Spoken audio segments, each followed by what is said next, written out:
It's Fully Threaded Radio, episode 178. I guess I learned a new term from ITR Economics at the NFDA event in Minneapolis last week, the disinflation we'll experience. It's going to be interesting as that happens, how our industry and the market within our industry handles all that. New economic terms. I will say, just maybe to build on that, I found ITR's comments at the NFDA event interesting, that they're frankly a little more, I guess, bullish, I would say, than general sentiment also, in that they're saying, yes, things are going to soften, but it'll be a soft landing, then we'll get back to more, I guess, normalized growth, not maybe where we've been, but still a decent outlook from their viewpoint. I think that raised a lot of eyebrows and maybe some skepticism from the audience there.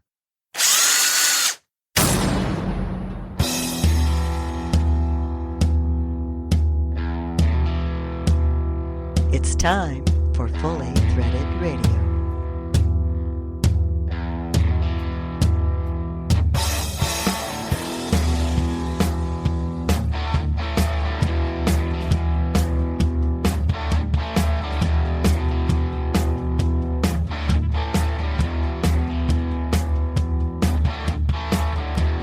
It is Fully Threaded Radio, voice of the FCH Sourcing Network. If you buy, sell, manufacture, import industrial threaded fasteners, this is the podcast for you. Thanks for clicking in, everyone. So glad to have you with us.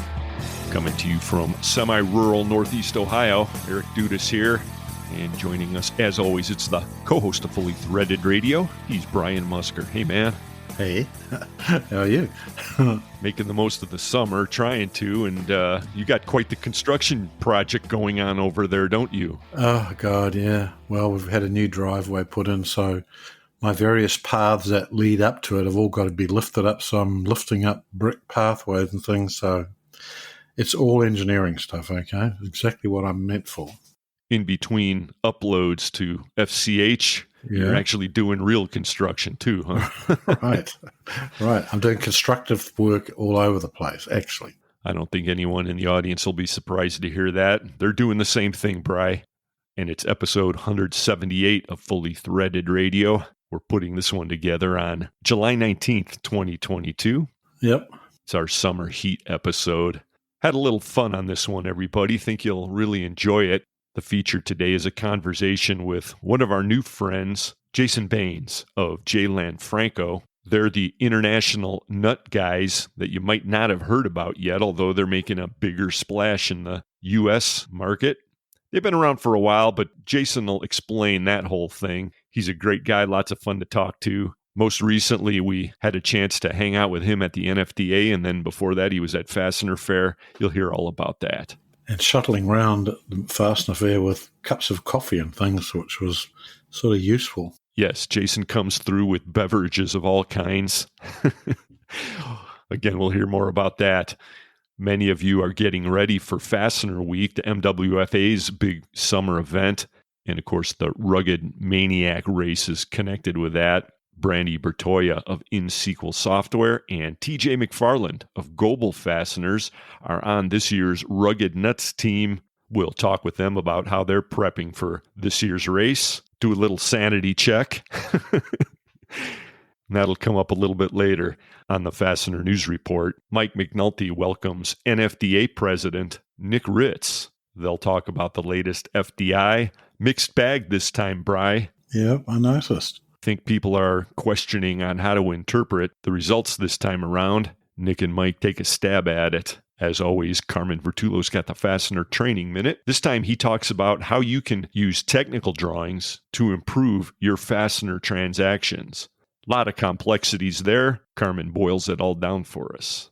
And to close things out on today's podcast, I'll talk to you a little bit about some of the remarks I made at the NFDA meeting up in Minneapolis, their ESPS meeting. Got a little feedback on that. I'll talk about that.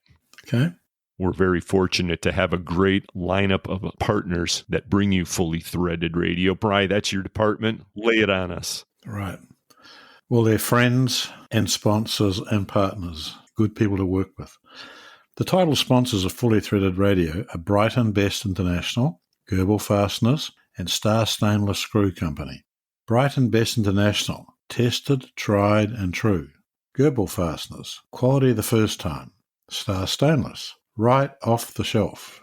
Also sponsoring Fully Threaded Radio are Buckeye Fasteners, BTM Manufacturing, Eurolink Fastener Supply Service, INxSQL Software, ND Industries, Parker Fasteners, 3Q Inc., Stillfast, Volt Industrial Plastics, Worth Industry North America, and Solution Industries, home of Solution Man.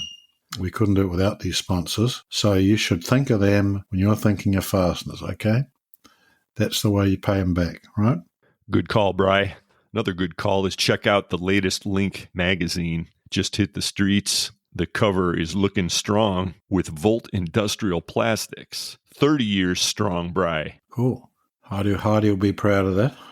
As a lot of you may remember, they're doing a pretty major expansion over there at Volt. You can read all about it on page 16 and 17 of Distributors Link magazine. A lot of good stuff in there this time. Get with us anytime, folks. The email address is ftr@fullythreaded.com. We always enjoy receiving your input. And in addition to all the construction that's going on over there, Bri, sounds like you got a little red-pilled with FCH Sourcing Network over the weekend. What happened? Well, more thread-pilled than red-pilled, okay? Ooh, I like that. Well, a couple of things. We're sort of planning on some upgrades to our Source Finder system, and I was testing it, and it's a little hard to test, and I accidentally let a whole set of requests for half-inch machine bolts go out in the real world as opposed to my testing. Well, yeah, I saw that. You weren't supposed to say anything. Sorry, everyone. And in the process of looking in the logs to make sure everything was happening right, I saw people using the search in sort of ways we hadn't quite expected. I mean, they're completely natural, but it's not as we might have expected. So I did a bit of enhancing to the free format search to make it a little easier and find much more relevant results. Oh, very cool. Yeah, people don't appreciate that those algorithms, the search functionality is expanding and changing all the time to meet needs. But when you're a developer working on these things, you're always thinking in technical terms. And over time, you realize more and more what users are actually trying to do. And that meeting of the minds is where you have success. And I think you've done a pretty good job, and you never stop improving. Thanks for doing that, Bri.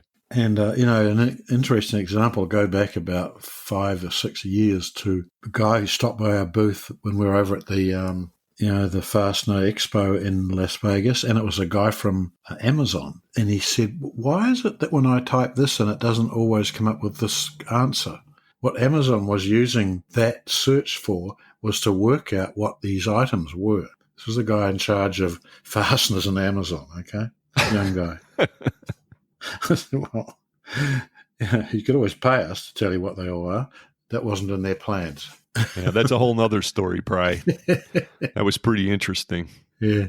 Of course, we're talking about the FCH Sourcing Network here, folks. That's at fastenersclearinghouse.com. Get out there anytime you need to find a hard-to-find part or something that's currently unavailable to you. And the other side of that coin is getting yourself listed. All the details are on the website, fastenersclearinghouse.com. Yeah. Well, that was a dose of fastener reality for FCH, Bri. I can see why you said it was thread pilling. Well, we need to get a little close to reality occasionally. It's summer. It's hard to think of how nice it is outside while you're sitting in your office, okay? Especially with the distraction of the gravel union going on strike. Yeah. Right. Of all things. So as I said, aside from all the grueling hard manual labor, Bri, we've got kind of a fun-loving and fancy-free summer episode lined up today.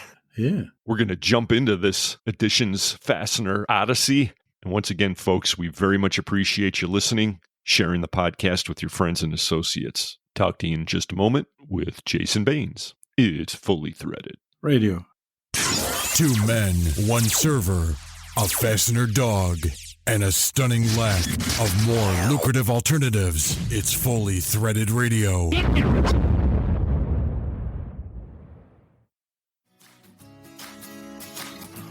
Hey everybody, Jake Davis, Vice President of Midwest Fastener Association, also with BTM Manufacturing. Hey, on behalf of Nancy Rich, our Executive Director, George Hunt, our President of the Midwest Fastener Association, and all of the board members, I hope you're doing well. We are excited. We're a little over 2 months away from Fastener Week, and we are thrilled to bring you a jam-packed week of activities.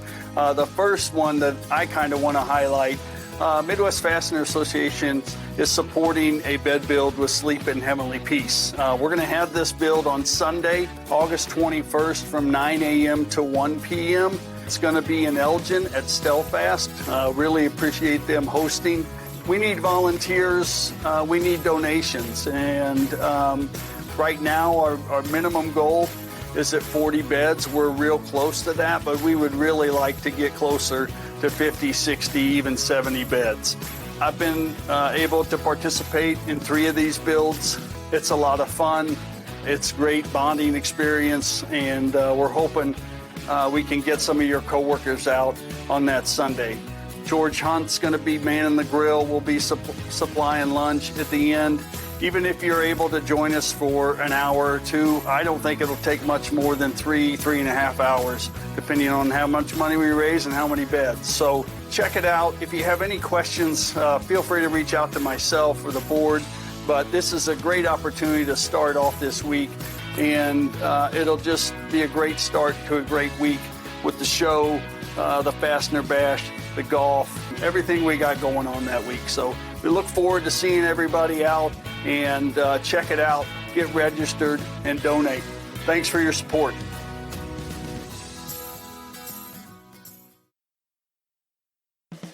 Since 1925, Brighton Best International has proudly delivered the highest quality and the most extensive line of domestic and imported products to the distribution channel.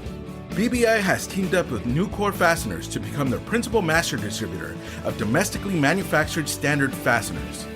Brighton Best now stocks Nucor's full line of components, including domestically manufactured plain and plated Grade 5 and Grade 8 cap screws, A325 and A490 structural products, and TC bolts. For the highest quality domestic and imported products, think Brighton Best International. For more product information, visit brightonbest.com.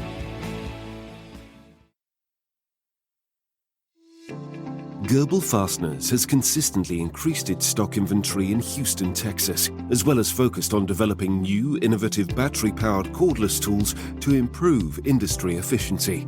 Our company's strategy is to provide a level of quality and innovation that stands out among the rest. If you are interested in being part of a brand that is revolutionizing the industry, make sure to contact Goebel Fasteners today to see what we have to offer. Goebel Fasteners, the leading rivet source. Stainless Dan here, coming to you from Star Stainless. From the beginning, Star has offered 2 major things to our customers. First, we stock a large diversified inventory of sizes, with inventory on hand so you can receive it right off the shelf. Second, we offer personal, friendly, efficient service from placing your order all the way to delivery. Star quality is more than products, just the way Wayne wanted it to be. It's simple. We're Star. This is Rosa, the preferred riveter at Brighton Best International. You're listening to Fully Threaded Radio with Eric and Brian.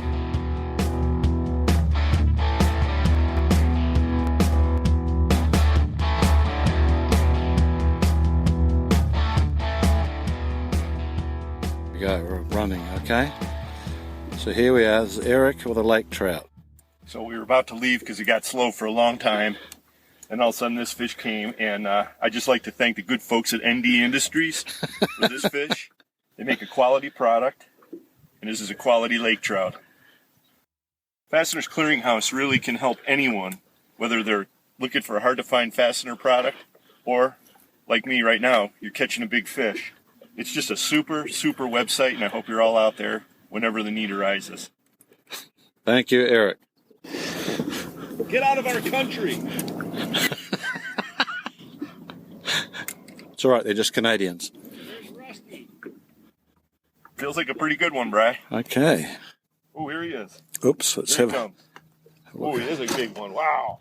Net, please. Yeah, I will. Net. Ah, the sounds of summer, Bri. Yeah, well, it was a pretty fair time ago, that was, actually. Going back a few years for sure. Yep. Well, it'll be time for fishing soon. But now it's time for more Fastener Talk Radio. Why did we suddenly start doing that? You know how it goes around here, Bri. We got to do a little of this to do a little of that. Oh, okay. Righto. And with us now, we got a guy who knows all about that because I'm pretty sure he's joining us from his lake cabin, or he just got back from it, talking to us. One of those great Canadian friends we have, and you'll hear more about that in just a second. From J. Lanfranco, it's Jason Baines. Listen, gentlemen, I remember that summer. I was a younger man, Whitefish Bay. My cousin Larry called me from Île Parisienne, and that's how we say it in French. And Île Parisienne, right off of Whitefish Bay, I remember there was a boat crossing into our Canadian waters, stealing our fine fish. And Larry called me up. We put them back in the water, okay? We did actually put them. That's on the video. Yeah. No, don't worry. We sent it to the Royal Canadian Mounted Police. They confirmed that. And that's the only reason Larry didn't go after you. But yeah, we're always watching out for the American fishermen coming into our waters. And just so you know, on Île Parisienne, Whitefish Bay, we've got lookouts everywhere. Oh, we know that. And because we see the periscopes. They have submarines there too, okay? Yeah, well, they're secondhand from the Brits, and we don't get deep. So if you see the periscope, don't use like a deep diving Jake or Believer, because you may hook us. We're only rated to about 20 feet. So please go gentle on us. We only have, I think, 2 submarines right now. But yeah, that was, you guys are always welcome up here. And you're right, Eric. I skipped out from the log cabin on Wilson Lake to come down and do this podcast with you guys, and super excited to be a part of this. Good. Glad we caught you at the office. You know, just for 1 minute, because I know some listeners, for some reason, aren't as hardcore into the fishing action as we all are, but at that time of year, which I think was late June, early July, those Lakers up on Lake of the Woods were down, I think, about 90 to 120 feet. Yeah. We were fishing them near the bottom with those big old barbless tube jigs. And that was a whole lot of fun. I don't think we hooked in any submarines that day either. So rest easy, Jason. Oh, well, I'm going to relay that over to my other friend, Larry, with the Canadian Navy. They'll be relieved to hear that. Perfect. How'd you do out there? Well, right now we're in been kind of weird weather, real cool nights. So my lake is a lot of smallmouth bass, and they are not hitting right now as much as I'd like. But we've got a ton of pike action on topwater right now, on big frogs, and then things like head and torpedoes with the little propeller in the back. So that's been real exciting, and we've had a lot of nice fish there. My kid loves the topwater action, so we need it to heat up a little bit, and then we'll get some of those big smallmouth coming up. So trout season's pretty much done for me. Now it's all about pike and big bass, and if we get real bored and hungry, then we'll do some perch fishing. Wow, okay. So catching a pike on a little baby lure would be pretty exciting for your son then. Well, actually, I've got a daughter, and my daughter is she's got the record on our lake. She caught a 20-pound pike 2 years ago, and 43-inch big fat female. And so, yeah, my fishing buddy's my 9.5-year-old daughter, and she just kicks my butt every time we go out. If I catch one fish, she's going to catch a bigger one within a day. And that's a big pike, 43. It's a massive pike. I will send you a picture of that, Brian. She couldn't hold it up, so Dad held it up and kind of stole her glory. But in that picture, I'm wearing some shorts, some big rubber boots, and then a red plaid jacket with a toque, and we call that the Canadian tuxedo. So I will. No, what's a toque? I don't know that term. A toque is like the wool hat with the pom-pom on it. Okay. Oh, Yeah, that's what we call it in French Canadian parts. And anytime you're wearing red plaid and a wool hat with a pom-pom, we call that, wherever you live. I'm in Hawkesbury, Ontario, so we'll call that a Hawkesbury tuxedo. If you're up in Sudbury, you could call it a Sudbury tuxedo. It's basically your finest clothes that you can wear out on the lake. You go to meeting clothes, okay? Well, I'll just briefly, I'll tell you, long time ago, way before that that recording of Eric catching a lake trout, Eric took me up to Lake of the Woods. I didn't really have any fishing gear at all, and he lent me a little old bass rod or something. Oh, this is going way back now. Yeah, this is Eric's brother, Joel, took me out one evening fishing. We were fishing for bass, and I was using a little spinnerbait, and this pike struck the line so hard, it broke the reel off the rod, and the reel flew into the boat, and I lunged on it, grabbed hold of the reel to try and hold this thing. And I managed to actually crank, with just holding the reel in my hand, to crank this bloody fish up to the boat. It was my first pike I ever caught in my life. Yeah, that's a great first pike story, Bri. Looking back on it now, we didn't know at the time it could have been hydrogen embrittlement related too, Maybe. You got to get those. You got to get those bakes in, and that's a little known fact. Carmen over at AIM there, Carmen will be giving a course on hydrogen embrittlement for fishing rods coming up during Fastener Week. I believe it's a small offshoot. There'll only be about 5 people attending. I think the 3 of us and whoever else wants to sit through it. Right. But it's you don't want to lose fish because of that. Oh, it was wild. Yeah.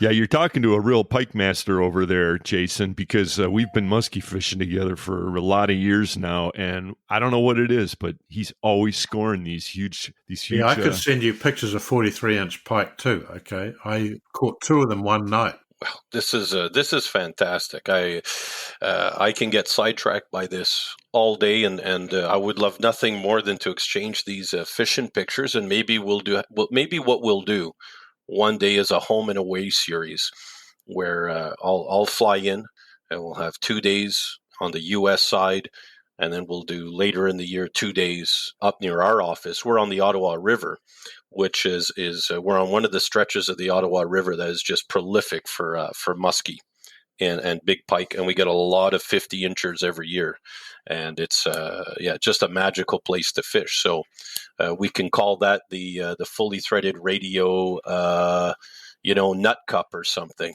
Yeah, I could tell we got a recurrent guest here, folks. This is going to work out real well. Hey, I tell you, there's another guy who's always hopping the border. That's Dan Duffield. He's got a place up on the Lake St. Clair, I'm pretty sure. And he's always hopping up there. Of course, he's mostly a bass and walleye guy. But do you know him? Do you know Dan? I don't know Dan, but I know of Lake St. Clair. And if walleye fishing, unfortunately, we've got lots of walleye up around me, except on my lake. And it's one of my favorite fish to eat. But walleye is fantastic. And of course, in Ontario, it's the king of the fish in Ontario and Quebec and out in, Manitoba and whatnot. But yeah, we love our walleye, although some people up here will call it a pickerel. Yeah, correct.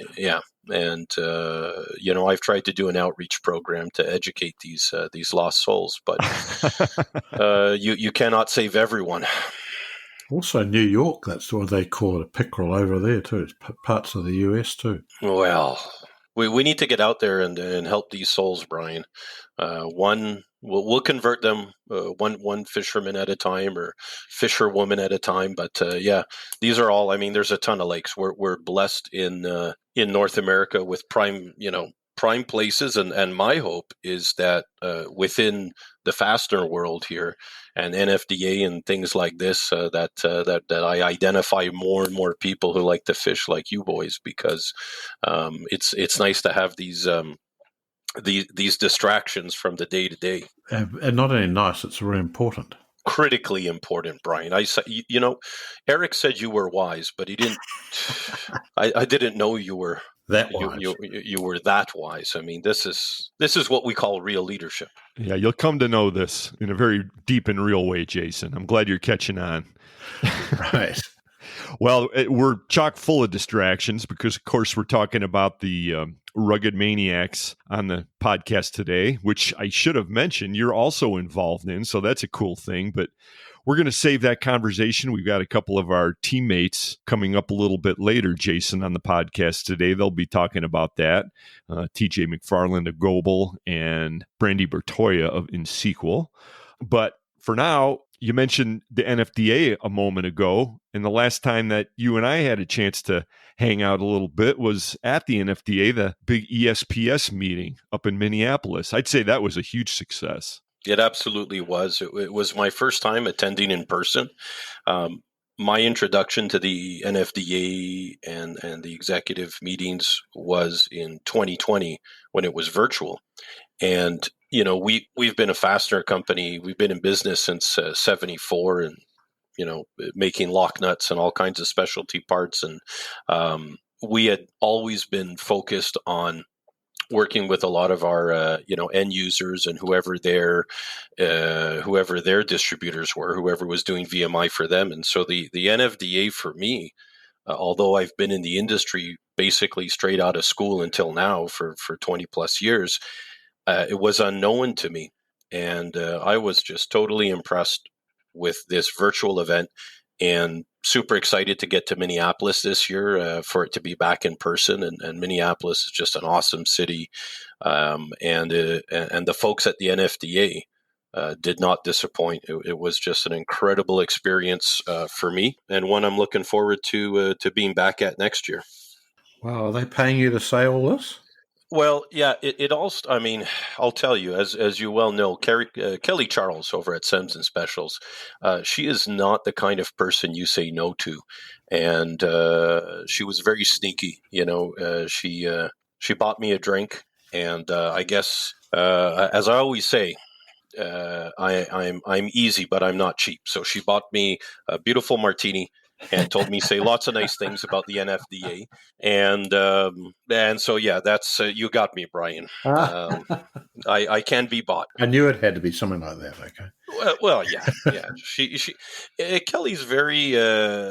She makes you feel safe, and then all of a sudden you're in a corner and you're wondering, how did I get here? And you're looking for an exit, and there is no exit. So that's negotiation 101, and she's perfected it. Yeah, Kelly's great. And now there's a story that you just jogged in my memory about yet another event that we met up at, but I'm going to save that. And let me ask you this, though. You said you've been in business all these years, and a lot of people don't know Jay Lanfranco, or they didn't up until recently, because you've been getting out. You've been coming south of the border, I think, is part of it. Jason, what's that all about? I mean, you're making a kind of a grand reintroduction to the States, or what are you up to? Well, yeah, I've been going to the States probably since early 2001, and as I said, we've been around a long time. But we came into North America out of Europe, specifically France. We've got a big factory there, run 3 shifts a day, 6 days a week, and we came in to do some railroad projects. So all of the high-speed rail that runs from Boston down to Washington, that's all us on those trains. And part of this large contract was that we set up operations in North America, and so we did that. And we remained really until I came onto this. I came on the scene in 2001, and then 2007 I took on a bigger role in the company. And what I wanted to do was take us from just being a very transit-specific fastener manufacturer in North America to branching out and getting into heavy industries. And one of the main goals I had was to get most of our sales going through distribution. So 2006, 2007, we were probably only 45 or 50% of our sales went through distribution. And starting then, our goal was to get a full line of fasteners stocked in Canada and the US. And we were able to do that and expand lines. And then in 2018, that's when I thought it was appropriate to start getting out, because we had parts on the shelf and could service what general distributors were looking for. And we started to pick up steam. Then COVID hit, which kind of slowed us down. But yeah, I think the NFDA for me is the perfect venue. I think it's a fantastic organization, puts us in touch with like-minded people. And we used to do a lot of, end user focused business and work with their regional distribution, which is great. And we still work with those customers and we love them. But now as we grow our footprint, we certainly see getting in touch with a more expansive distribution network as key. And to top it all off, last year we were able to, 95% of our sales in North America were through distributors. And so that's, my goal was to get us over 90%, and we've done that. And so, the NFDA for us is going to be a really key venue to continue that strategic objective of building, a robust distribution network to grow our product offering in North America. So it's been fantastic. I know Brian thinks that a martini can buy goodwill from me, and he's not far off. But I've been to a lot of trade shows in my 22 years with the company and met a lot of people. But the people at the NFDA are extremely welcoming and very transparent. Great conversations, and it's I think it's been a blessing to have been able to get into this. And then number two is really the membership, and you guys are a part of that, making it an easy transition to connect with people and to learn about what's happening. So yeah, we're super pumped. That's kind of our story in a nutshell, pun intended. And we're just nut people. That's what we make, lots and lots of nuts and some other specialty products. And we were super excited for Minneapolis, although I did not get to eat at Manny's, which is always my number one objective. I missed that too. Yeah, I know. It was, it's terrible. So it's another excuse to go back, I guess. Yeah, I guess. We ate at the baseball stadium, which is right down the street. Only the finest of fare can be found at the ballpark, so I'm sure you did quite well. So just one question, Jason. This J.L. Lanfranco doesn't sound like a very French name to me. You know what? That's very observant of you, Brian. I can tell that you are a worldly man. It's I worked in Paris. Okay, we're kind of. I always describe our company as maybe that's true of a lot of fastener companies. I think we're maybe not typical, and that's why we're in this industry. We don't fit into a neat little box.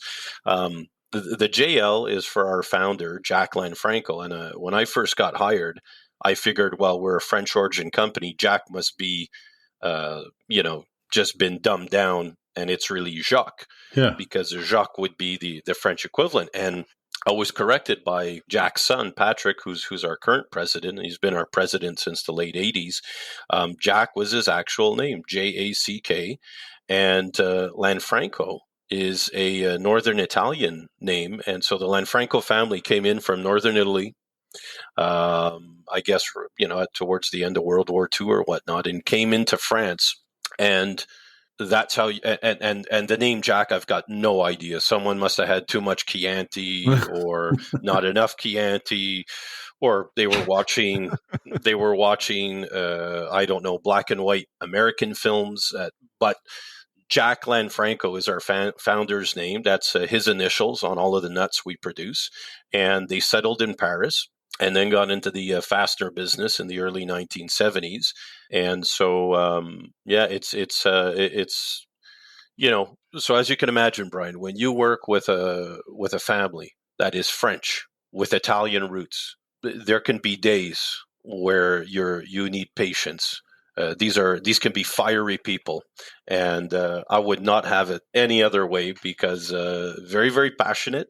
And I love it because you can have a very straight conversation, direct, and then 5 minutes later, you can go out to lunch, have a glass of wine, and everything is right in the world. And that's the way to work. I love it. Yes. Well, I'm what a familiar with it. cosmopolitan Yeah. company this is. I was under the impression, or it was my guess, that this was all based out of Quebec, and that was the connection. But that's really interesting. Yeah, we're probably 85 people worldwide now. We started in France. We do a lot in the UK, a lot throughout Italy, Germany, everywhere. And then we've got South Korea. We've got subsidiaries in South Korea, Brazil, and North America is what I head up, Canada, USA, Mexico. We've done quite a bit of work in Japan, and we do function down in Australia as well. And in the past years, we've actually had a lot of success in within the African continent. And so, yeah, we work worldwide. We're quite international. We've got a pretty eclectic group of people on staff. And I guess the ones that I enjoy working with the most, because they make me chuckle when I'm trying to figure out where they're coming from sometimes, would have to be the South Koreans and the Brazilians, both for different reasons. But yeah, it makes it for makes for interesting sales meetings when we all get together. And yeah, it's God love those Brazilians. That's always a special time when I head down to Sao Paulo, and then we get into Sao Paulo, and you go down to São Francisco, which is in the Santa Catarina state, and that's the south part of Brazil, where all of your people like Giselle come from, and the supermodels and whatnot, and that's where a lot of people go to vacation. So I go down there, listen to the Brazilians complain how they don't live in Canada or the U.S., and they do this while they're sipping on caipirinhas and eating the shrimp on the ocean. And only for their own good, I have to slap them across the face to bring them back to reality and say, back home, I've got 2 feet of snow right now. You're right. You're doing fine selling nuts in Brazil. Yeah. Are you a Portuguese speaker also? I can say caipirinha, and I can ask for camarão, which is shrimp, and that's the extent of my Portuguese. I can read a bit of Portuguese, but that's it. You'll need to get it, and you'll need to find somebody else to translate for you on your journeys down there, Eric. Got it. Okay. I ventured into the south of Brazil at one point and was shocked to find out that my Spanish wouldn't work quite as well, but I made it back somehow. Well, hey, getting back to North America now, you were talking about your sales are, like 90% North American sales? I think that was the figure that you threw out. Now, what part of that is U.S.? And that's growing for you, isn't it? I mean, how's that working for you? So the U.S. for us has always been kind of the main driver for being in North America. And so one of our goals was always to get, a U.S. dedicated office set up. And we did that right during COVID, or at the end of 2019. And so U.S. for us, depending on the years and the contracts, is likely 60% of what we do in North America. And it's growing. A lot of what we do right now depends on when projects go forward. We do a lot of heavy industry, a lot of projects that get public money, railroads and whatnot. And so, it has ups and downs when you're dealing with that type of business. And we have the same thing in Canada. So oil and gas in Canada for us is a very important market. And right now, the last 7 years, independent of COVID, we've, regardless of whatever your political stripes are, we've got a government that's not pro energy up here. And so for us, we've seen a big decrease within the Canadian market on oil and gas. And so, what that does is, in terms of our mix, the U.S. becomes that much more important. But strategically, the U.S. for us, as a business group worldwide, we see the U.S. market as being our most important market within the next 5 years in terms of sustained long-term growth and opportunity.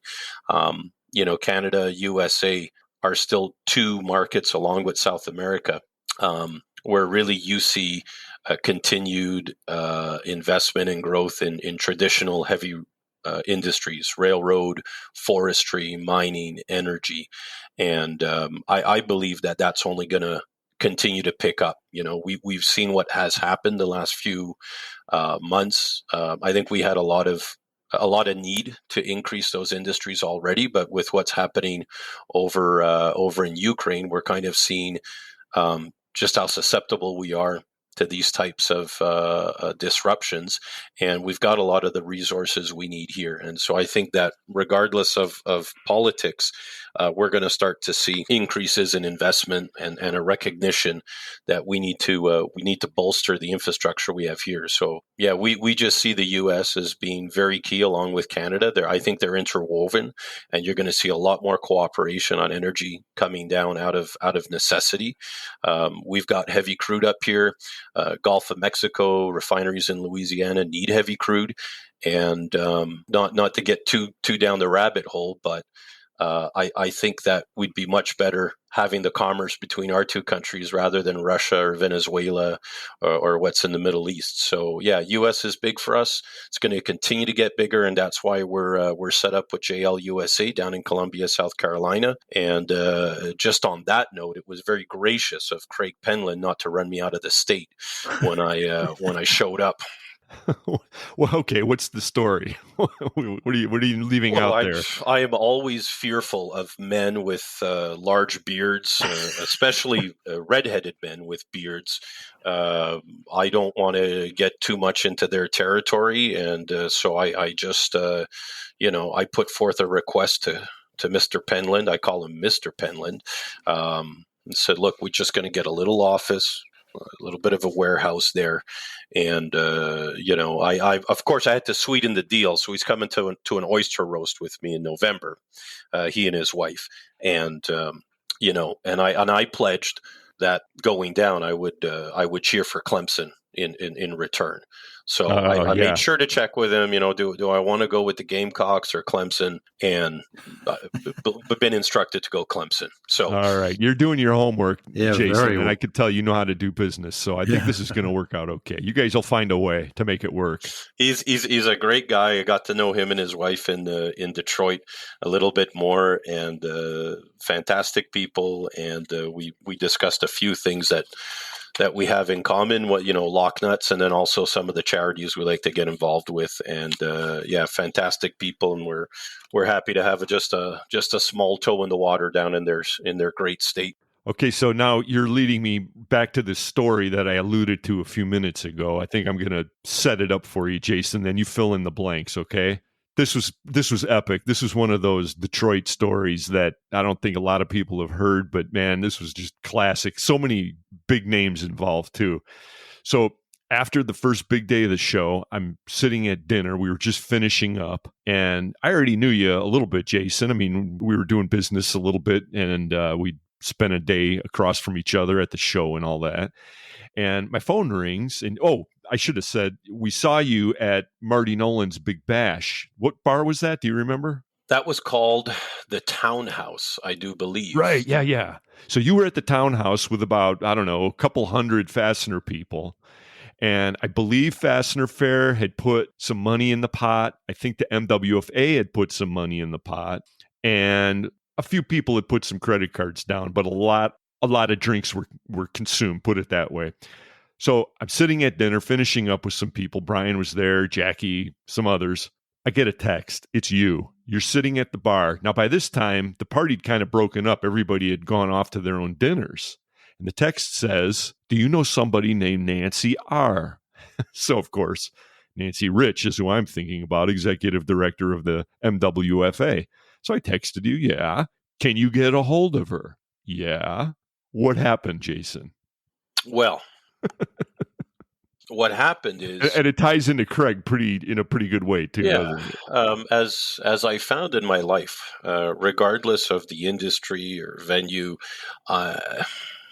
when it comes to a good quality bar, I'm normally the last one to leave, and so I was sitting there because you just like the surroundings, not because you like the drink, of course.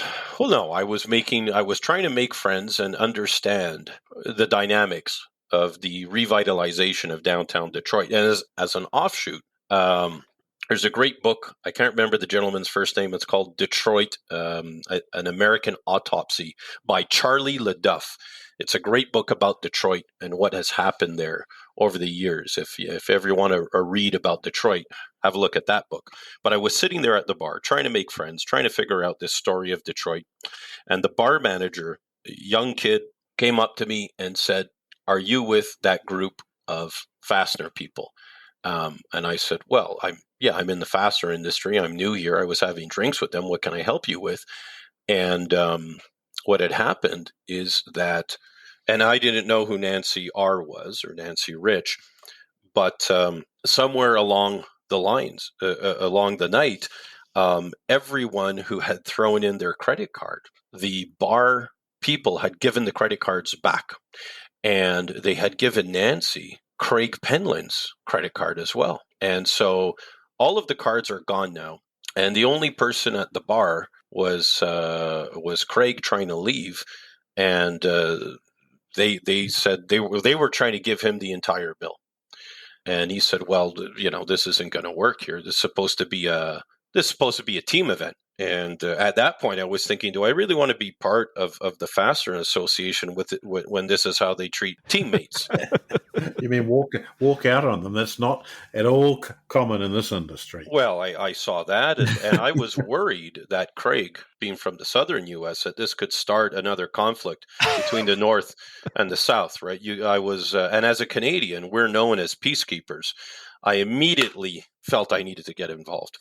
And so the guy came over to me and he said, "All I know is there's a Nancy R." And then I thought, well, who else would be connected but the Fully Threaded Radio guys? And you were at the top of my list for two reasons, that and the fact that I had no one else's number, Eric. So I texted you, called you, and then, my goodness, did everyone immobilize. And I realized Nancy must be a somebody in this industry, because she had an escort, all the way in from the boys at Abbott. And right, what were you saying about Detroit earlier? Well, yeah, and so everybody showed up, and then we got this all figured out, and Nancy was there for the Midwest Fastener Association, and they were going to pick up a certain tab, and this was well into four figures. Wherever we were, people were thirsty. The important thing is people were thirsty. And so I am naturally a flirt, and I saw a damsel in distress, and I said, "Nancy, how about we do this? Why don't you pick up the first part, and I'll take the second part, and you have to come by my booth tomorrow. Is that a deal?" And she said yes, and everybody left happy. And then I proceeded. What you don't know about this story is, after everyone left, I then leveraged my perceived solving of the situation with said bar manager and said, "I've really saved you here." And he said, "I know. Is there anything we can do for you?" I said, "Well, that would be very kind. I'm visiting this city. What could you suggest?" And he said, "Do you like whiskey?" And I said, "I do like whiskey." And so, because of all of this, which made it all worthwhile, is he allowed me to drink Pappy Van Winkle on the bar's tab to finish out my evening there. And so all's well that ends well. And it was, I'll tell you what, there's no better way to meet people than to have something like this happen. So many thanks to Nancy and everyone who showed up for drinks, and you and Craig and I guess this young bar manager. And to top it off, I got my first sampling of Pappy Van Winkle, which was fantastic. Oh man, you know how to operate. Yeah, you're a pro, that's for sure. And let's not forget Marty Nolan either, because he was one of the drivers behind setting that up. Plus Bob Chiricosta over at Fastener Fair USA. Yeah. Well, I will tell you, I met Marty only briefly. Marty won't let you forget anything. He's hard to forget. Yeah, he's hard to forget. It's like looking up at an eclipse. It's burned into you. No, I'm not sure if that's how to read that. Okay, I'm going to sit on that one.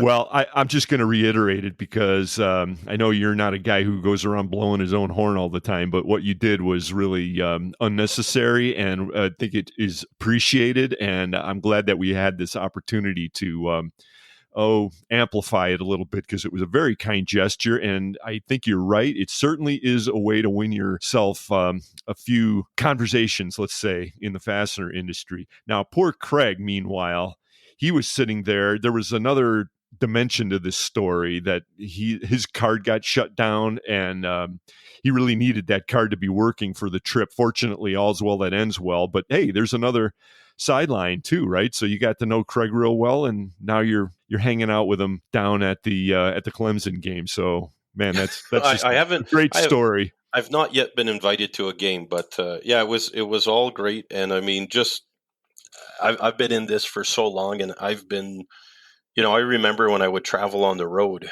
and there were places I went to where they did not accept credit cards. And Canada is a very credit card, debit card heavy country. We use very little cash.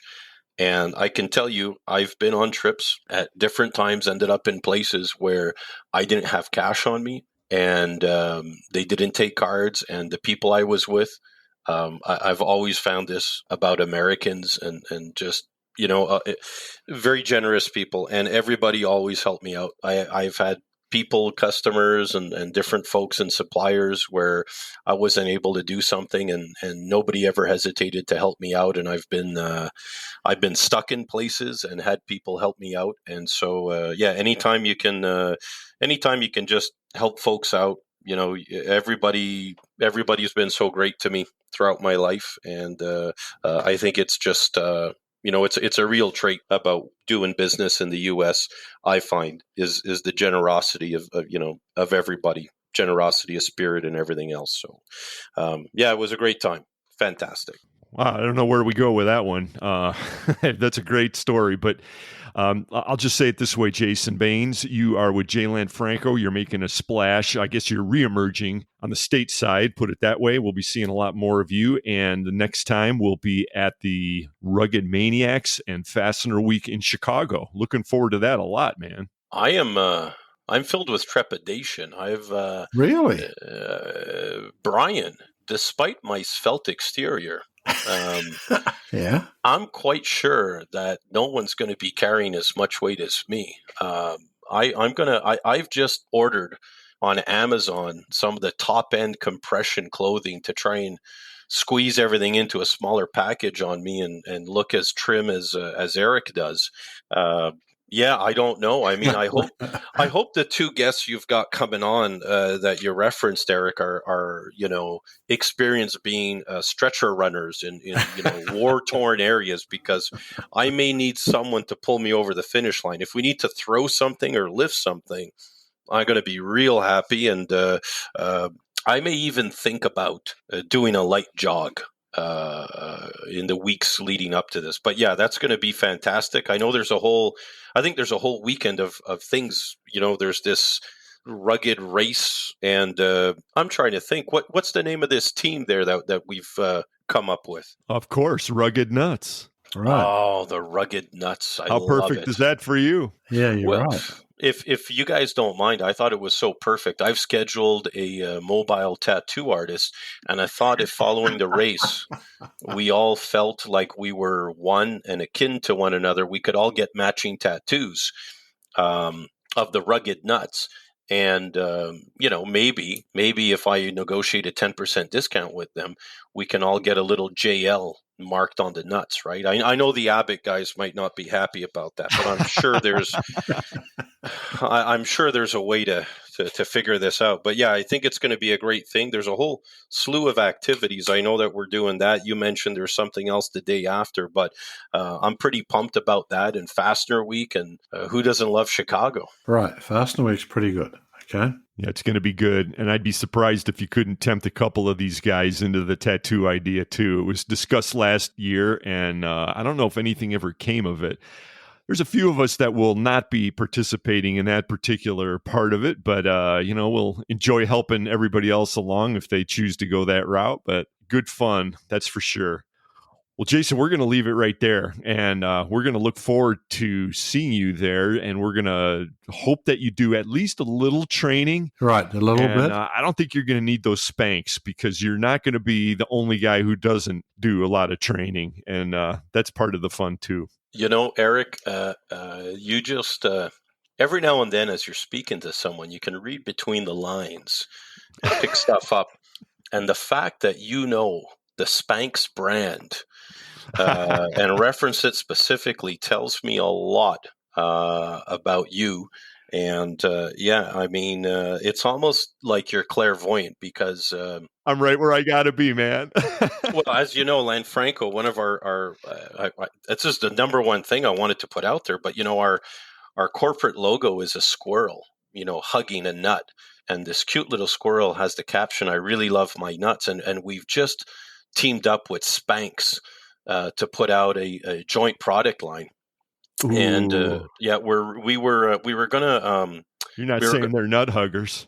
Well, geez. You would never say that on this podcast. No, I mean, you said it, so I don't have to. But we're going to be debuting that new fashion line during Fastener Week in Chicago. Wait, who's going to be debuting it?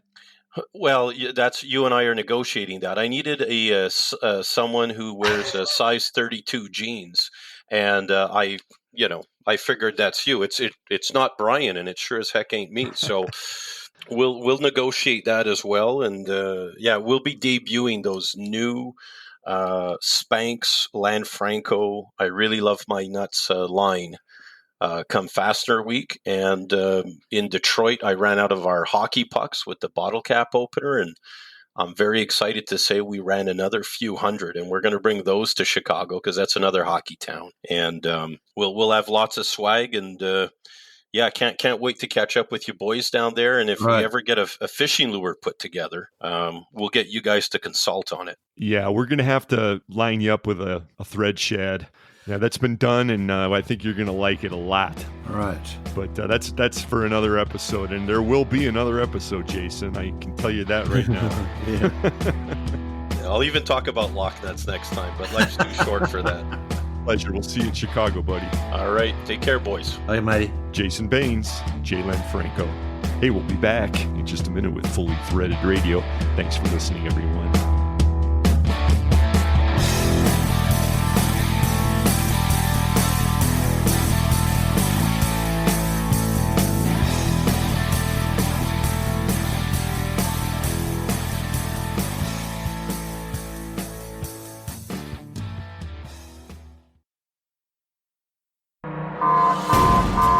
MacGyver, by the looks of that detonator, this whole place is gonna blow in just 10 seconds! Just stay calm, Judy. All we need is a metric fastener manufactured to an ISO or DIN standard. 10 seconds, MacGyver! What about the fastener? Not a problem. Eurolink specializes in hard-to-find metric fasteners. Delivered. Did you contact the sales team at EurolinkFSS.com like I asked you to last week? Well, no. I tried other importers, but they couldn't fulfill the quotes. Oh, Judy, now we're completely screwed. Eurolink. Hard-to-find metric fasteners. Delivered. Parker Fasteners is your premier cold-heading manufacturer, forging the future with precision and quality as our top priority. When you think of domestically produced sockets and tamper-proof screws from alloy and stainless, including A286, think Parker Fasteners. Forge the future with Parker Fasteners. Visit Parker Fasteners online today at parkerfasteners.com.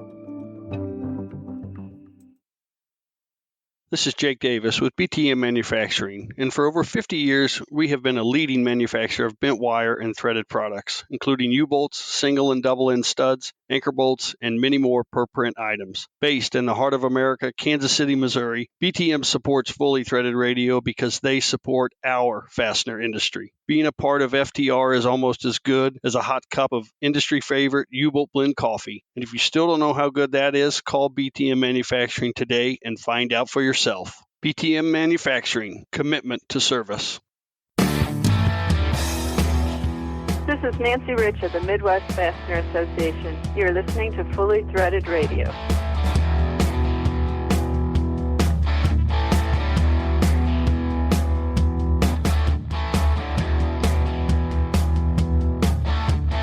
Brian and Eric back with you. It's the online Fastener Party Bungalow, Fully Threaded Radio.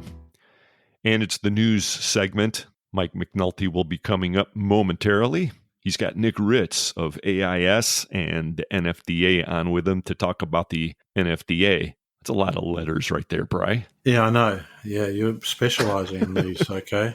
That's right. Right here on FTR, voice of FCH. Right. It always was your specialty, right? Going back to the early 90s, actually. I'm a big fan of the TLA. Yeah. That's the 3-letter acronym for all you non-techie folks. Couple of items right here before we jump into it.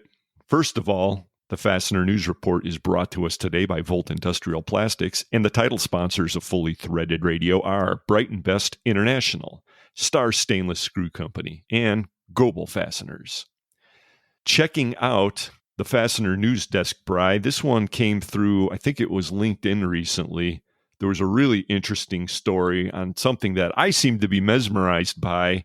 I think a few people in the industry are also, you included, but it's about additive manufacturing coming into the stainless world. And now the story they were highlighting discusses 316 stainless steel bolts that have been additively manufactured. Pretty cool. Interesting. Go back in the archives of Fastener News Desk. Check that out. I think this was from late June. I put it in my folder. Wanted to share that because, hey, let's face it. I'm like a one-man band, I feel like sometimes. It is happening, everyone. Yeah, I know. Something else that's happening coming up on September 14th through the 17th is the Pac West Fall Conference. This time it's happening in Denver, and we've long called the Pac West or Pacific West Fastener Association the grooviest of all the fastener associations. It's gonna be a good time. Get out to pac-west.org. They've got a full lineup, got their mailer here, which I won't detail at this point, but we'll be talking about that probably next episode a little bit. And I'm pretty sure registration is open for this whole thing. So Pac West Fall Conference. And another thing that's open for registration I will mention, got an email here from Morgan Wilson. He's with the International Fastener Expo. Wants to remind everybody that the Hall of Fame nominations and the Young Fastener Professional of the Year nominations are now open. IF's coming up October 17th through the 19th. It's at Mandalay Bay, Las Vegas. Hard to believe it's right around the corner. As soon as you dust yourself off from the Pac West, right? You're going to head out to Vegas. A lot of people will do that. They've got a great golf outing and a lot of other good things happening this year. Morgan's really excited about IF 2022. You should be too. Right. But most folks listening, Bri, are really excited to hear Mike McNulty. So why don't you do the honors and we'll get that going. Right. Now, for news about screws that you can use, here's Mike McNulty.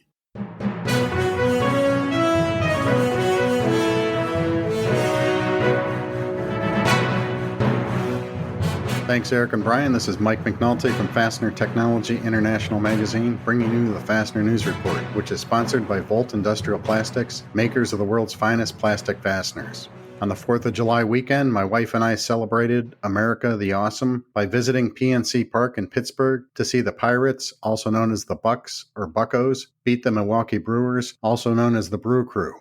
We also ate some crab fries, drank some Yuengling beer, picked up complimentary yellow and black pirate Hawaiian shirts, and witnessed the raising of the Jolly Rogers, but I am still focused on fasteners and ready to deliver today's Fastener News Report. In this episode, Nick Ruetz, president of AIS and MSC Company, as well as the newly elected NFDA president, joins us from Wisconsin to reveal the latest results of the Fastener Distributor Index, also known as the FDI. Also in today's broadcast, we have our top story on AFC Industries, as well as newsmaker headlines from McLean Fogg, Endries, Hillman, Fontana, Trimass Aerospace, Sherricks, Smalley, Prospect Fastener, and more. On the back page report, we're going to talk about fastener trade fairs in Germany. We'll get to all of that and the latest FDI results right after this. There's a reason Volt Industrial Plastics is an industry leader in plastic clip, clamp, and custom fastener manufacturing. With over 100 million parts in stock that can be shipped the same day, Volt has some of the fastest lead times in the industry. Volt can do color. We have the capability of molding over 120 different materials and can color match for specific applications.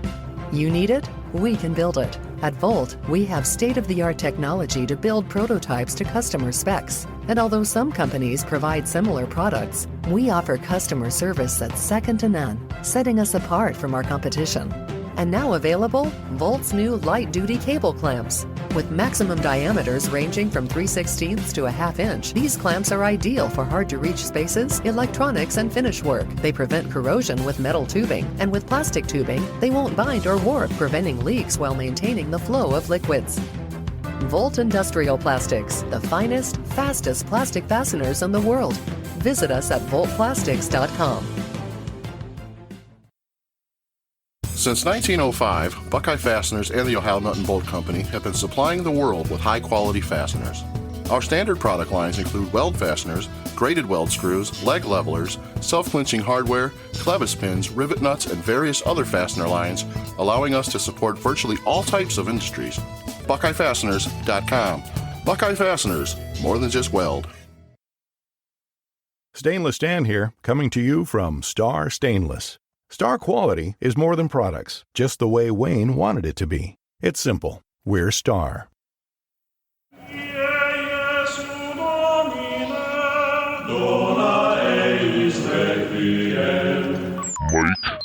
Mike McNulty. The seasonally adjusted Fastener Distributor Index for June 2022 was 53.8, up slightly over the previous month's result of 52.7. Fastener Distributor Index data is collected and analyzed by the FCH Sourcing Network and Baird. The FDI seeks to identify demand, pricing, and outlook trends within the American fastener distribution industry. To get some insight on these results, we talked to Nick Ruetz. He's the president of AIS, an MSC company, as well as the newly elected NFDA president. Hi, Nick. Thanks for joining us on the Fastener News Report. Hey, Mike. Thanks for having me again. You're welcome. It's been a while. You were back on in October of 2021, and we're going to ask you the same question as we did back then: is what do you think about the latest FDI results? Yeah, I think we're definitely in a show me phase right now, right? I think demand for most of us in the fastener space is still pretty robust. There seems to be a lot of backlog. If you listen to the talking heads on the cable news shows about the economy, it's pretty much doom and gloom. And so I think there's a general sentiment that things are still good, but everyone's got this expectation that it's going to slow down.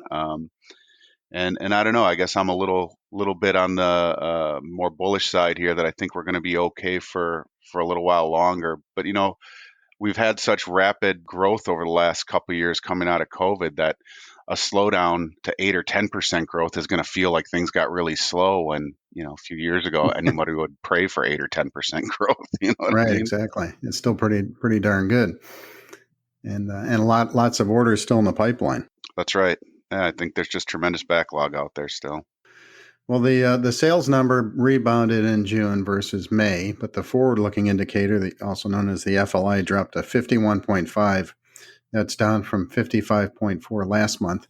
It's actually the lowest level in about 2 years. So that kind of ties in with people are expecting things to slow down or going forward.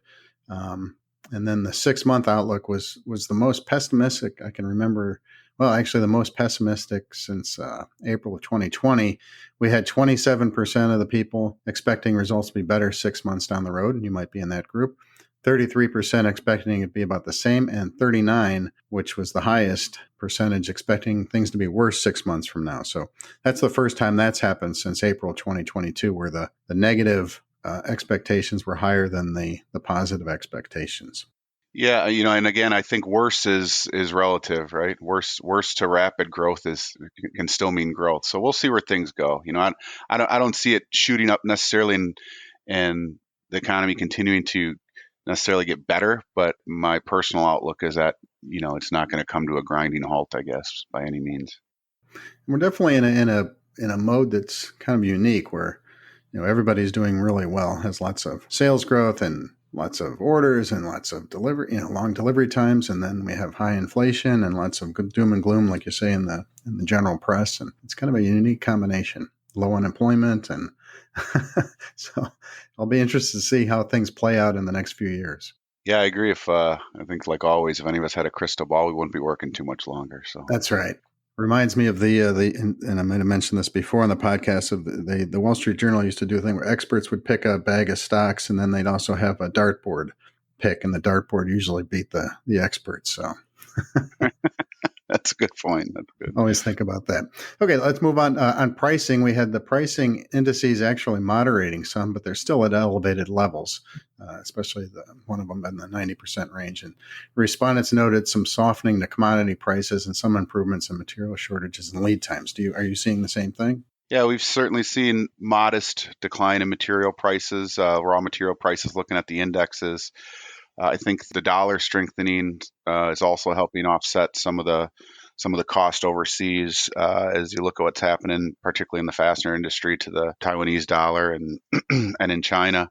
So that's certainly going to help a little bit. But inventories are still what they are. So as much as we have some relief maybe on the horizon, I think it's going to take a while for everyone to work through the inventory they've had to build up over the last year or two. Because of the supply chain conditions we've been in. So it'll be interesting. I think the ride down on commodity pricing, I guess I learned a new term from ITR Economics at the NFDA event in Minneapolis last week, the disinflation we'll experience. It's going to be interesting as that happens, how our industry and the market within our industry handles all that. So this was disinflation on commodity prices? It was disinflation on everything. So essentially, rather than deflation, disinflation meaning things will come down, but it'll certainly stay elevated from where they were pre-COVID, let's say. Mm-hmm. New economic terms. I will say, just maybe to build on that, I found ITR's comments at the NFDA event interesting, that they're frankly a little more, I guess, bullish, I would say, than general sentiment also, in that they're saying, yes, things are going to soften, but it'll be a soft landing. Then we'll get back to more, I guess, normalized growth, not maybe where we've been, but still a decent outlook from their viewpoint. I think that raised a lot of eyebrows and maybe some skepticism from the audience there. Yeah, those guys, I always admired what they do in their work, their forecasts. They've done a good job. And so they're expecting things to be, a soft landing and then get back into some bullish activities, but in maybe in a more controlled way. Yeah, I think that's right. If you're at 5 to 6% growth on an annual basis, that's pretty good, really, right? Just economic growth. And again, I think that's going to feel soft to people, but that's their outlook. Mm-hmm. Their words were soft landing. So now, I wasn't at the event, so I'm wondering if they brought up, there was a few years ago, I was at, before the pandemic, I was at one of their talks, and they were talking about the depression they were forecasting in the 2030 decade. And one of the guys there wrote a book on it too. But did they bring that up? Yeah, that's I think I've been seeing them talk for 15 or 18 years at various industry events, and they've been on that track since then. And have they basically that?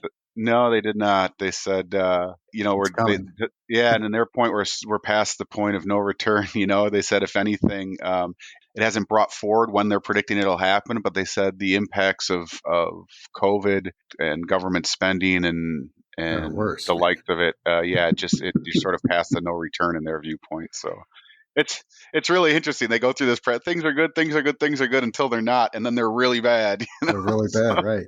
And that really got my attention, and I keep that in mind. And yeah, you look at it, it's all based on demographics and spending that was out of control or on the no turning back track before the pandemic. So it has to be worse now. Yeah.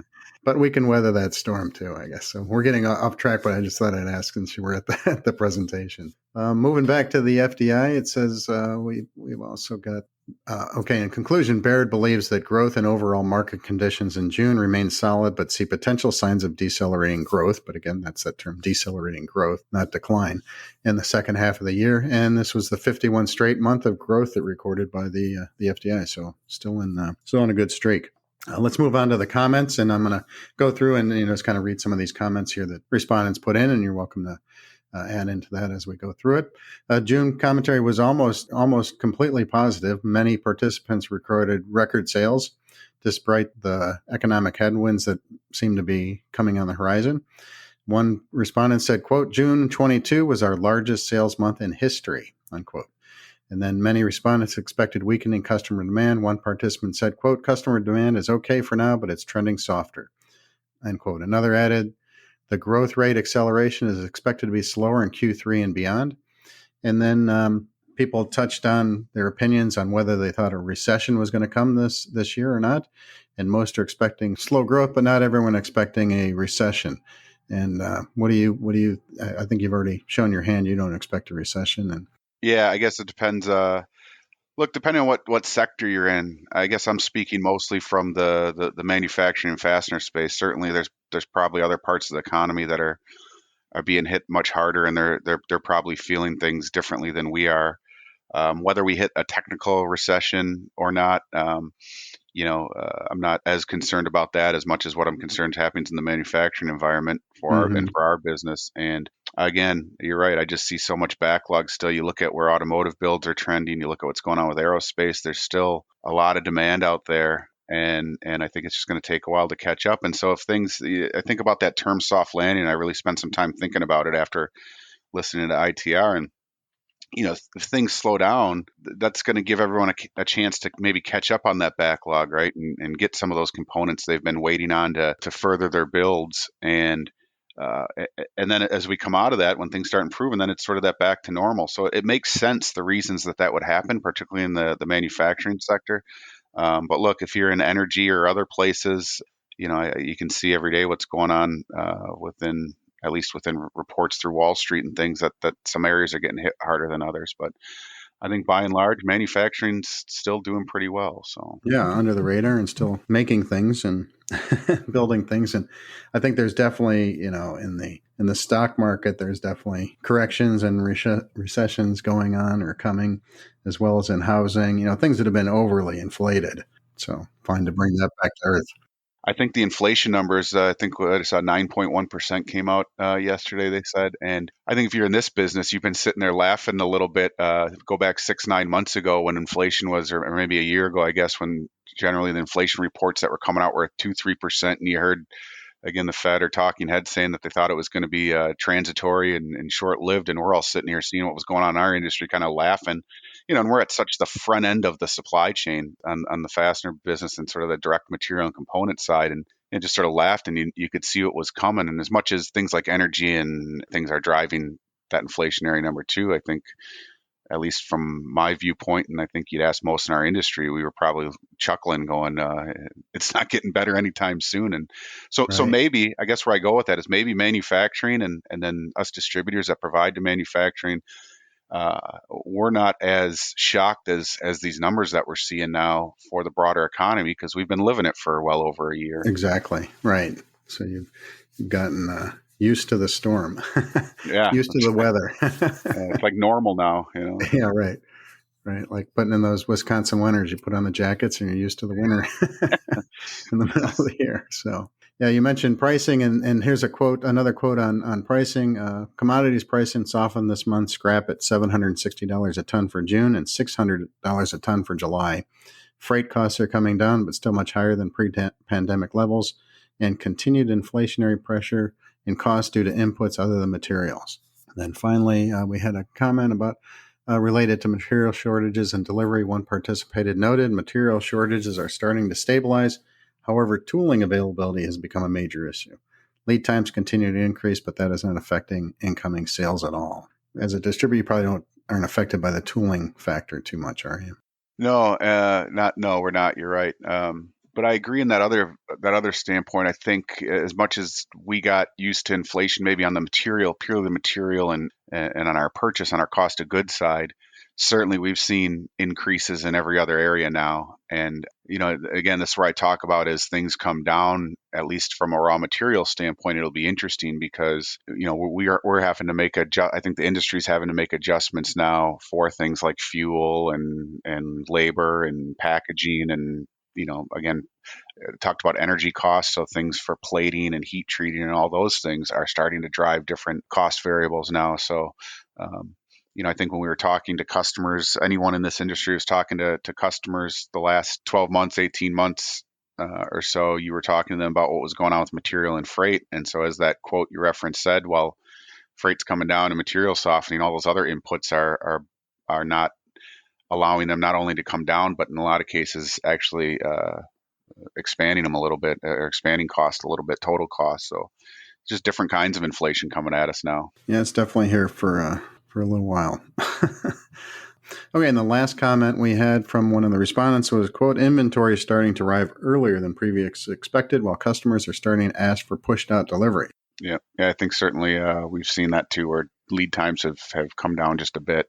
But I think it's actually maybe a good thing, things to stabilize and get back to a more sanity in the delivery arena. That's right. I think like most things, we'd be best served here to see a bit of a steady decline too. If it just hit a wall for some reason, which again, I'm not in that camp, but if it did that for some reason, look, I think it would be really interesting, again, given where everyone's inventory and how far out you have to plan. Right. So a steady decline, while it'd be nice to see those historic levels on things like freight and material. It's probably best that happens a little slower than too fast. All right. So overall, we're in decent shape. A little bit moderating down, which is a good thing, and full steam ahead. That's right. Hey, you can only control what you can control, right? Plan for whatever you think's going to happen, but control what you can, and try and not let the highs get too high or the lows get too low, and just keep steady state and keep pushing forward. Sounds good to me. So let's move on from the FDI and give you a chance to tell the listeners what's going on and since we last talked in 9 months at the AIS as well as the NFDA.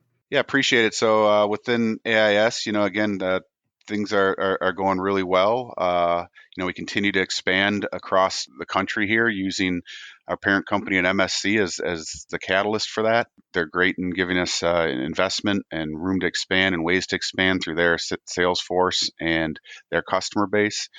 So that's been exciting, expanding in all parts of the U.S. and into Mexico as well. We've got a really great team, a lot of great inertia within the company, and just really proud of what we've done. Even from the start of COVID through now, we've had very, very few instances of any customer disruption, and I'm really proud of that, and really proud of the team for that. And then from the NFDA side, as you mentioned, I took over as president this year from Kevin Godin. Kevin's a great guy, did a great job leading us last year.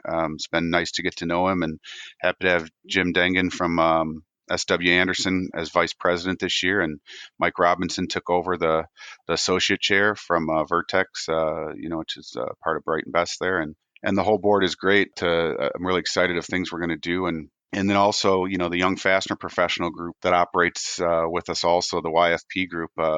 We all hear about how hard it is to find people, and the energy in that group to get newer and younger people into this industry, the mentorship programs they're working on to get them hooked up with some of the long timers in this business to provide some insight and mentorship is really exciting, and I'm really looking forward to see what they bring to the table over the next few years. Also, they've done a really nice job. The gentleman that headed the YFP last year, Jake Glazer from Sherrick's Fastening, he actually ended his term as president of YFP, and he's actually joined the NFDA board this year. And so it's just great to see some younger people really stepping up, acting as leaders in the industry, and trying to bring new people in. So that's exciting. Yeah, I noticed at the Fastener Fair USA in Detroit, I recognized a lot of new faces and plenty of young people. Yeah, it's good to see. So we just had our executive sales planning session in Minneapolis, which is always a great event. Happens every other year, a real chance for manufacturers and distributors to get together and do some strategic planning and share best practices and ideas. And our next event will be in November 9th through the 11th down in Naples, the NFDA Executive Summit. If you're a member, I certainly encourage everyone to attend, and if you're not, check us out. It's a great organization. The networking is super important. We're all going through the same thing in our different companies, and it's great to build some of those relationships and know you're not in it alone, I guess. So that's what we got coming up, and just excited to be able to have the opportunity to contribute and give back to this industry that's done so much for me over the years. Yeah, well, congratulations on becoming the president, and it sounds like you got a good group of people that you're working with there, and same thing at AIS, doing a lot of good things at both places, so keep up the good work. Yeah, thanks, Mike. I also wanted to ask you about, I was not at the ESPS meeting in Minneapolis, but I was told by some people over there that your Uncle Jim was there, and he made a recent announcement about a PhD. Can you tell us about that? Yeah, sure. So Jim, of course, was CEO of AIS prior to me taking over. Jim, in retirement, I guess, if you want to call it that, going to go get a PhD right after you retire. So he's working on his PhD in business down at Oklahoma State University, and he's really, I think it's a really interesting area of study he's focused on. So he's really focused on entrepreneurial leadership and professional leadership, and helping companies, small family businesses and the like, with planning for the future and next generations taking over and those things. So he asked the transitions. Yeah, thank you. Asked the NFDA group for some surveys as part of his research. He's got to collect several hundred surveys from small business owners and leaders to really build up his data to present his PhD and defend his thesis. So that was the ask from the NFDA, and the NFDA is going to send out a link for him for anyone that will fill out that survey for him. Sounds like some interesting research, definitely. Yeah, and so the NFDA asked for him to be able to do that. One of the asks from the NFDA was that when he's finished with this, he's going to come back. If he's done by that event in November in Naples, which I think he should be, to actually present his findings then to the group and again give back to the NFDA. And of course, he was a past president also of the NFDA, so he's more than willing to do that for the group. That's a pretty cool story. Now, is he doing it in person down at Oklahoma State? Yeah, it's been a lot in person. It's not, he's not down there living in a dorm by any means. That's what I was going to get at. It's like Friday, Saturday night, Well, yeah, it's down there every month, every couple months, and they have a full week or a weekend session. And so, Jim's a lifelong learner. Yeah, that's right. That's right. He's a lifelong learner. He's truly a Renaissance man. So he jumps on his BMW motorcycle when it's nice and takes a ride down there, and just he loves learning about this stuff, and it's energized him, I think. So now, do you think he wants to teach or consult or do a little bit of both? Yeah, knowing Jim the way I do, it'll probably be if he gets a shot at something that interests him, he'll take a run at it. So whether that's teaching or consulting or whatever else, Oh, good for him. Keep active and keep learning and contributing to society as well as to business and also the NFDA. So that's pretty good story. Right. So I mentioned that, you were on the podcast 9 months ago. So I want to close off with we'll jump into sports a little bit here. I know last time we talked, the Brewers were in the playoffs and that did not end well.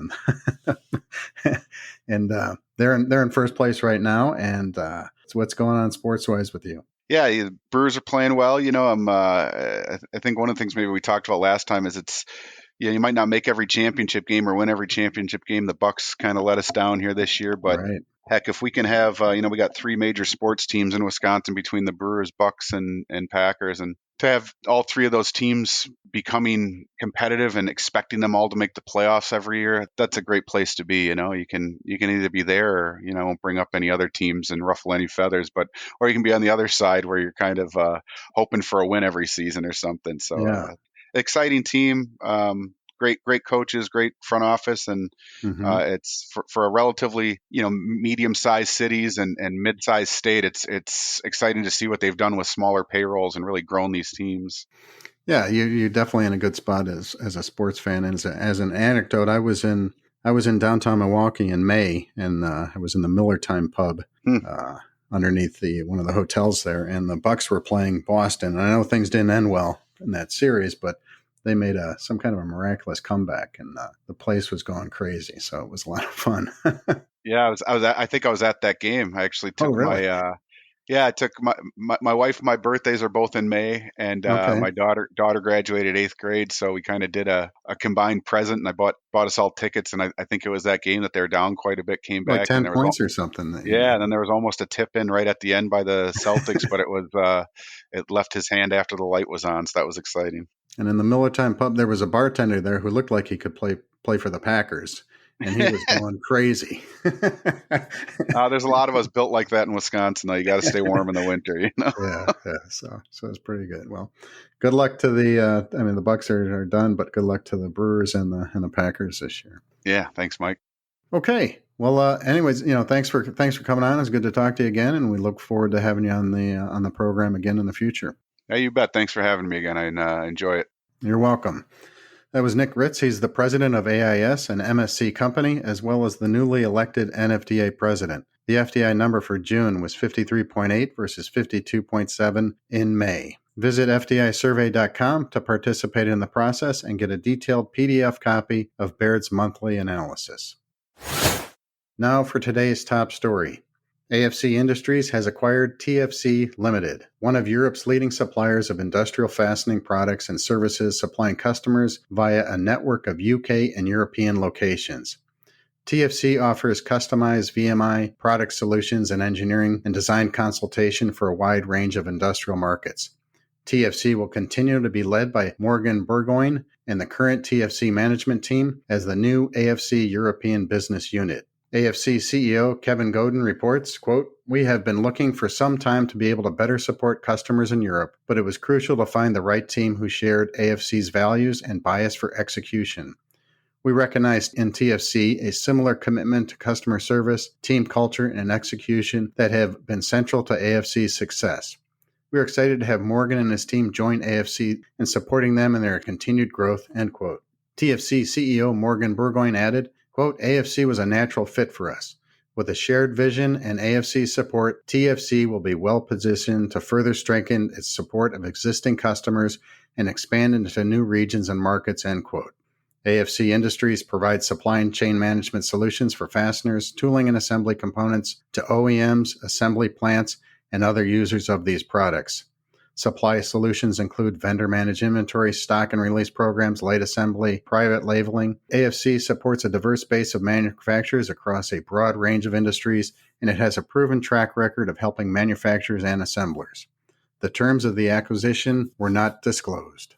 Next up, today's Fastener Newsmaker headlines. In acquisition, expansion, and contract news, McLean Fog Component Solutions has opened its new McLean Additive facility in Sterling Heights, Michigan. Endries International has acquired Storeroom Fasteners. The Hillman Group broke ground on a new 450,000 square foot distribution center in Shannon, Georgia. The Fontana Group has developed a new laboratory to measure the state of cleanliness of screws. The Bolhoff Group has acquired Gillis Aerospace. Nefco has completed the acquisition of Jiffy Fastening Systems. And Trimass Aerospace was awarded a Boeing T-7A defense contract for fasteners and components.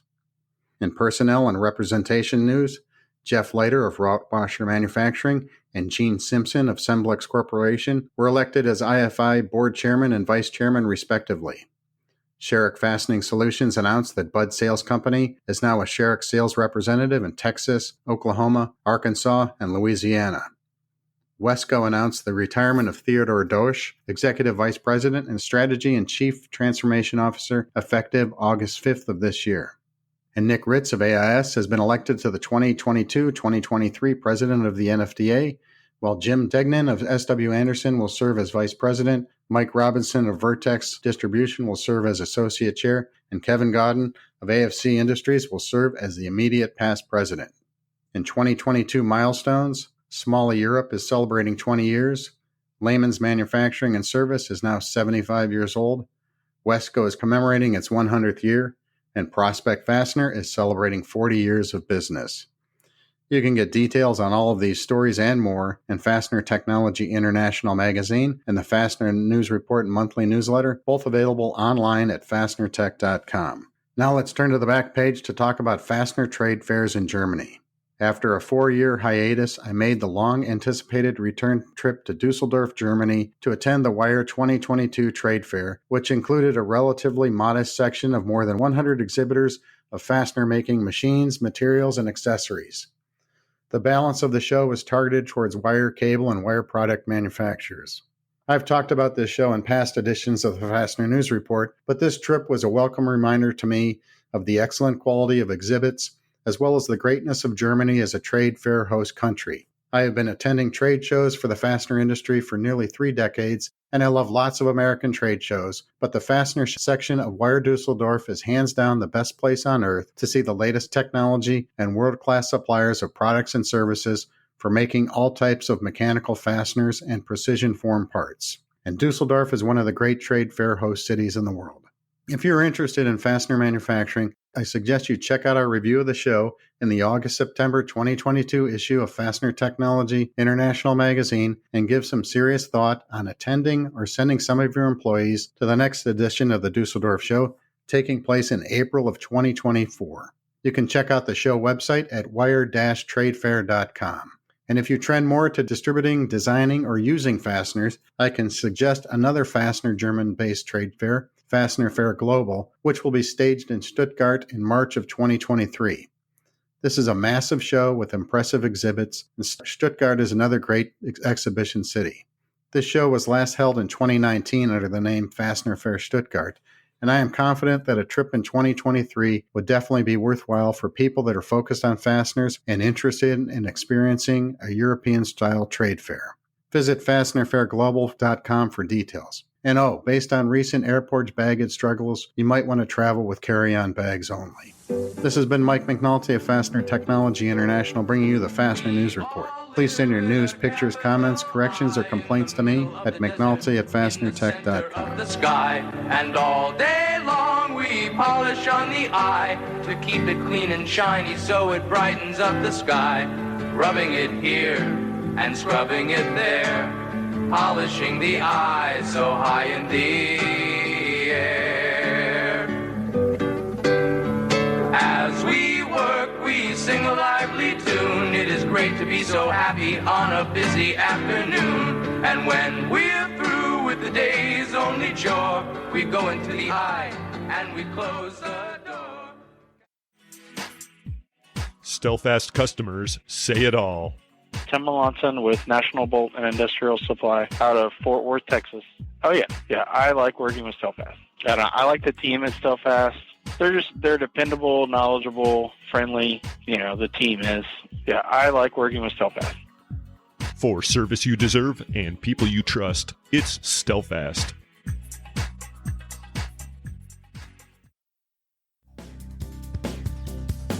ND Industries has been increasing the safety and reliability of fastener assemblies by developing innovative materials and processes since 1955. Names like ND Patch, Thermalock, Electrolock, and Vibratite serve a wide variety of fastening applications across North America and around the world. To see our full line of innovative products or to discuss your application requirements, contact ND Industries today at www.ndindustries.com.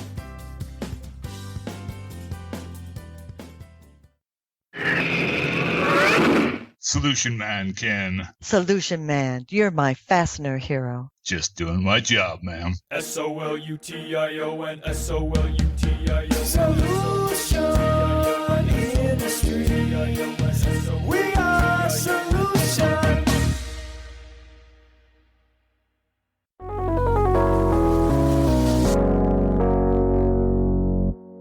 Well, hello, everyone. This is Carmen Vertullo with the Fastener Training Minute coming to you from AIM Testing Laboratory in beautiful El Cajon, California, and the Fastener Training Institute. As usual, today's topic is precipitated by some questions, or actually an incident, that occurred with one of our clients regarding fasteners. Here at AIM Testing Laboratory, we often find ourselves in the role of reviewing drawings or blueprints for fasteners and tuning them up to take out the risk that might be in them. And we also produce technical drawings for the production of fasteners. And even though we hope when we produce a drawing and use that drawing as part of this procurement process for the fastener, that it will make things more clear, reduce risk, increase the chances of a good outcome in that fastener transaction. However, when the drawing is not properly executed, the opposite can happen. We can actually introduce risk into the transaction because we are using a drawing that is not well thought out. When I return, I'll tell you about a few ways that you can properly use technical drawings, blueprints, whatever you want to call them, to enhance the chances of a good outcome in your fastener transactions. Thanks, Carmen. This is Joe Morris with the Fastener Training Institute. We have slowly been bringing back in-person training classes, and the response and attendance has been outstanding. While the entire industry is facing a surge in demand and feeling the struggles of supply chain, the smartest thing that you can do is invest in yourself and your people with training. This year, the Fastener Training Institute will present our Legacy Fastener Training Week 3 times in different locations throughout the U.S., plus the possibility of a Canadian class in Montreal. Los Angeles, Cleveland, and Chicago are our current city locations for Fastener Training Week, and they have been selling out, so I encourage you to enroll early to secure your spot for this week-long event. For those of you who are new to our program, Fastener Training Week is the training platform to become a certified fastener specialist. After taking the required classes and passing the final exam, participants are then eligible to become a certified fastener specialist, which is arguably one of the highest designations and accomplishments in our industry. If taking a week away from work is not in the cards, and I get it, we are also bringing back our single-day in-person classes with the same content. These are great standalone classes, or take all of them at your own pace throughout the year, and you will still qualify to become a certified fastener specialist. These classes are going to take place in the Los Angeles area and will run throughout the year. As in years past, the Fastener Training Institute is partnering with all of the regional fastener associations and the trade shows by offering training opportunities at most events. If you're looking for a class on fastener basics or how fasteners are made, or even something slightly more technical, we have you covered. These are fun events, they're great training, and it's wonderful networking opportunities, and we thank all of our partners for working with us. Lastly, and most importantly, please check out our website at fastenertraining.com for an up-to-date schedule, course description, and lots of information on current fastener events. We also have an extensive online learning library that hosts more than 50 training videos for every skill set in the fastener industry. Again, it's really been great getting to know many of you. Please say hello to me at any industry event, and it's going to be a great year for training. Now back to Carmen. Quality products, quality service, quality customers. That's 3Q Inc., a fastener distributor unlike any you've worked with before. With its unique remote managed inventory stocking programs, wide array of secondary service offerings, and wholly owned cold forming capability, 3Q Inc. has been supporting fastener distributors since 2008. 3Q offers a wide range of 100% American-made fasteners, including ITW SEMS lock washers, as well as specialty and imported parts. Give 3Q a call today to discuss your needs and experience 3Q quality for yourself. 3Q Inc. www.3q-inc.com.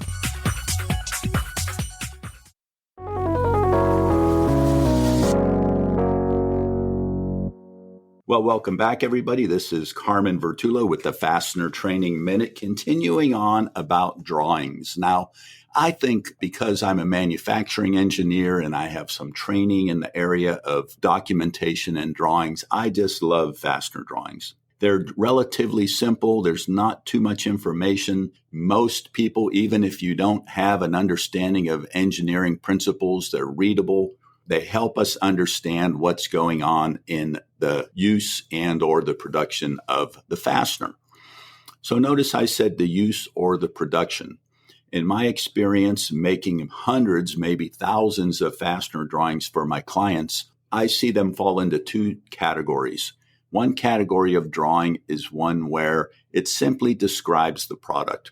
In other words, it would be useful to the engineer who is using the product to know the envelope that it might fit in, how to properly describe it. It gives it a part number, maybe some performance requirements in the application, and so on. But that drawing would not be sufficient to manufacture the item. It doesn't have all of the technical and quality information that you would need to manufacture the item. Other types of drawings are designed to be able to make that part. You have the drawing, you have enough information to produce the part, to test the part, to know maybe even in some cases, and this is one good reason to have a drawing, that it's suitable for a particular application. And that's where sometimes we get into trouble. Oftentimes, a part will be ordered to a specification or standard. And most fasteners, by the way, even many of the fasteners that I see that have drawings with them, don't need a drawing. You can perfectly well describe it with no drawing. 1/4 by 3, grade 8 hex cap screw, made to SAE J429, zinc plated, ASTM F1941 FEZN 5Z, whatever you want. And that's 100% of the information that you can write down. And in many cases, if you have a code system, a part number, and that's all that you need. The issue becomes that part now has to function in a certain application. And now maybe that application has something about it where that part won't work in its furthest extremes of all of what the specification allows. We see this, for example, with flathead screws. Flathead screws have socket screws and machine screws, inch and metric, have a very large tolerance for the head height. And head height is actually not something that we measure with these screws, but it is the effective feature when we install it. So if the head height is too tall, the part may live above the countersink. And the whole object of the game with that part is to keep it below the surface. If the head height is too low, maybe it's going to not look very well because it's below the surface a little bit. And the nice engineer usually wants their product to look really good, and they want that head to be flush with the surface. So the only way to do that, well, I should say there's two ways to do that. One way is you have a drawing. And so that drawing is going to dial in the head height so that it's going to match the countersink that's going to be produced in the part. Another way is to wait until you get the parts and then make the countersink to match those parts. That's the more common way, as a matter of fact, as it turns out, in my experience. We have had instances in our machine shop, for example, where a client made a special, let's say 3/8, I think it was a really short part, like 3/8 by 3/4 stainless steel flat socket screw. They had 100,000 of these parts, and they came in and they did not work in the application because the head height was too tall. And we literally made a jig and put those in our mill, and we machined about 20 thousandths off the heads so they would work and get that part to the customer in time. So that's an instance where a drawing can help reduce risk. Sometimes a drawing will increase risk, though. We have a situation right now with some thread rolling screws where there's a very nice drawing, and all the drawing says it's got the size, it's got the shape. It calls it a TT thread, which means tap tight technically, but it's still a thread rolling screw. But there is no specification or standard called out on the drawing anywhere. Now, if the drawing would have added ASME B18.6.3 for material and performance, then the fact that this screw does not work in the particular application, and in fact, it doesn't test to ASTM B18.6.3, it fails on a few points, but we cannot hold the manufacturer accountable because there is nothing on the drawing that tells us how we have to test the part. So at AIM Test Lab, we are reviewing drawings all the time. I would encourage you, especially if you're taking drawings directly from your customers, because I hate to tell you this, but most fastener users, when they make fastener drawings, are not particularly competent. They make a lot of errors. They leave a lot of things out. They also over-specify, which causes the part to be more expensive than it needs to be or harder to acquire. So that's kind of the lesson of the day, is use drawings to your benefit. But if you're not careful, they can do things that we don't like, such as increase risk and increase cost, and potentially lessen the number of qualified suppliers who are willing or able to quote or make the part. Well, that's your Fastener Training Minute for today. This has been Carmen Vertullo. Thank you for listening.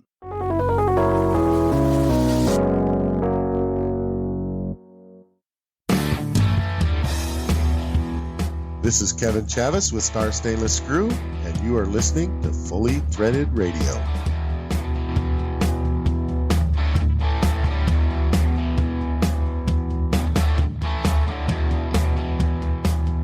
Well, we've been talking a lot lately about the upcoming Rugged Maniac race. That's happening in connection, actually just ahead of the big MWFA Fastener Week in August. And we've got quite a team assembled for this event this time around. Got a little bigger than last year. And joining me now is a couple of my fellow teammates for this thing. The, what are we calling ourselves? The Rugged Nuts, I believe, from INxSQL. It's operations manager Brandi Bertoia and TJ McFarland of Goebel. Hey, guys. Hey, good morning. Thanks for taking a few minutes off of your busy schedules and you're even busier probably training. How's it going for you? What are you doing, TJ? You're kind of a, in shape kind of guy. Looking forward to this thing or what? We should probably tone that down a bit. Not so in shape anymore. Yeah, doing a little bit of running, a little bit of jump roping, and just trying to watch diet a little bit more now. So I think I've been doing that for a while, trying to keep myself down a little bit more so I can get myself over a wall without any help, hopefully. My concern is the monkey bars. Not gonna lie. Now, you've been doing some investigation into this whole course and all that. I know because you're a very detail-oriented person managing all these operations and implementations in SQL software. So you've looked deeply into this. What is it about these monkey bars that I should be worried about, Brandi? I just don't think I've even done monkey bars since I was maybe 10 years old. So I don't know if I can do them. I didn't know there was monkey bars involved. I think I might be out. Well, they're like the swinging ones. To make it even worse, it's called the gauntlet. So that should be really interesting. Now, how do you train for that? That's what I want to know. What are we supposed to be doing? Did Bob give us a cheat sheet this year like he did last year? Now, you guys weren't involved last year. That's why I wanted to have you on, because we certainly talked to last year's Tough Mudder group quite a bit about this whole thing on the podcast. And this year we decided we were expanding the team. We wanted to get some new blood in there. You're some new voices. So what do we do? How do we approach this, you guys? That's a really good question, Eric. Push-ups, pull-ups? Yeah. Upper body strength, shoulder workouts. Probably should have started training about 2 or 3 months ago. All right. Well, we're still 5-6 weeks out. This event is happening August 20th. It's in Grays Lake, Illinois. Again, it's just ahead of the MWFA Fastener Week. And if you haven't been following along, ladies and gentlemen, this is a 5K obstacle course with something like 20 or how many obstacles is it? It's a lot jammed in that short distance. It is a lot. I think you're right. Something about 20. Right. It knocks down on the running, which is what I like and a lot of people like. And we'll at some point read off the whole team roster, but it's expanded to about 20 people. Bob GQ Bear and GH3 from Brighton Best have got these great jerseys and a whole lineup of sponsors. We'll certainly be announcing all that. I think I've got that card for later in the podcast, actually. But yeah, I'm doing my own training, and I tell you, I am not a runner. Now, TJ, people who know you from all your exposure at the various shows and stuff since you came on with Goebel know you're a go-getter. You're actually nobody's ever a former Marine, right? Once you're a Marine, you're always a Marine, and so you've been through quite a bit. So this should be like nothing for you, right? Yeah, maybe 20 years ago. Yeah, that's correct. Yeah, once a Marine, always a Marine, but definitely my body says differently. So. But I think it'll be a great event. It'll be fun. It'll be a lot of good camaraderie, some good competition internally, I think, as well. Christian Reich, our CEO, he will also be with us there. So we're both kind of competitive people. So it'll be good for everyone. Now, is Bob Reynolds, the CEO of INxSQL, also going to be there, Brandi? No, he will not be joining us for this event. I think this event is probably about 40 years past his time on that. Yeah, from what I hear, he's been tearing it up on the golf course lately. On the golf course, sure. Yeah, that's very good all to day hear. long. Yeah. But okay, so that was obviously a joke, but it's going to be good to see everybody out there on this team. Now, I think you hit it on the head, TJ. What we're doing here is, aside from having a lot of fun and putting ourselves through this mini ordeal, we're doing networking that is definitely not a common thing in the fastener industry. And I could tell you from last year, the connections that we made were amazing. And I'm expecting something along those lines again this year. You've been in the fastener industry for, at least with Goebel for a while now. I mean, have you ever seen anything approaching this networking-wise? This particular event, I have not. No, I came from oil and gas, and I feel like the camaraderie that's amongst the fastener industry is almost identical to what I experienced there, and I think that's what draws me to the events more and wants me to be more involved. It's a very welcoming atmosphere. I'm really looking forward to the camaraderie of the event, particularly for, having some help getting over those walls. So, we just have to lean on each other a little bit. Yeah, and there will be lots of chances for that. There's nothing like being shoulder deep in muddy water and pushing somebody by the butt over a big plastic drum, to really you want to sound so appealing. Well, I don't know. It's something about it. You're going to afterwards say, I think you need some software. And they'll probably say, okay, let's talk. Funny how these things work. Well, you are going to be on the team, TJ and Brandi, along with everybody else. But INxSQL and Goebel, you're working together now, I know, at least on the basis of your connection through SmartCert, which we've been talking a lot on the podcast. So there's another example of a connection. Absolutely. How did that come to pass? I mean, have you communicated about that before this race started? I think we had communicated about it a little bit when we were looking looking for a new ERP system. And I think that's kind of where some of this came up with INxSQL. Because we were implementing SmartCert, and I think that was something we wanted to be able to do, was to combine those. Oh, that's interesting. So that was one of the features that kind of pushed you over the edge. Correct. That's something that we have to have now because we've already implemented SmartCert. So we've just been too busy to slow down enough to implement a full-fledged new ERP system. Yeah, it is a process, that's for sure. It takes a lot of planning and time from your team too, to really dedicate and learn, and not only just in implementing the software, but in deciding on what the best product is going to be for your team. Right.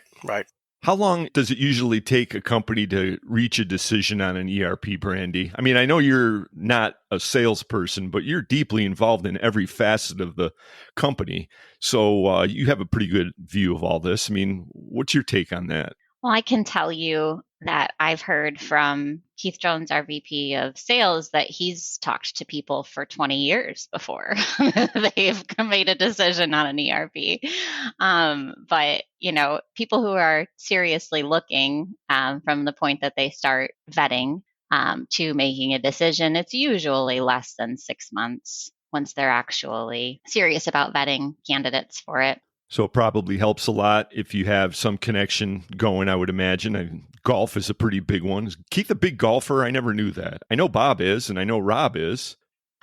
He dabbles. He's not a big golfer like Rob or Bob are, though. No. I golf, though.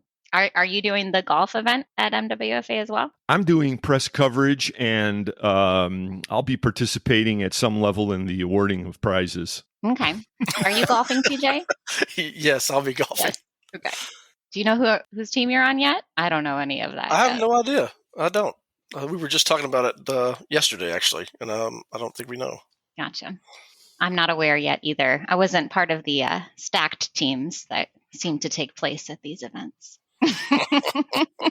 So you're going to be in Chicago for the whole week then, it sounds like. Yeah, I'm there from Friday night before the race till Thursday.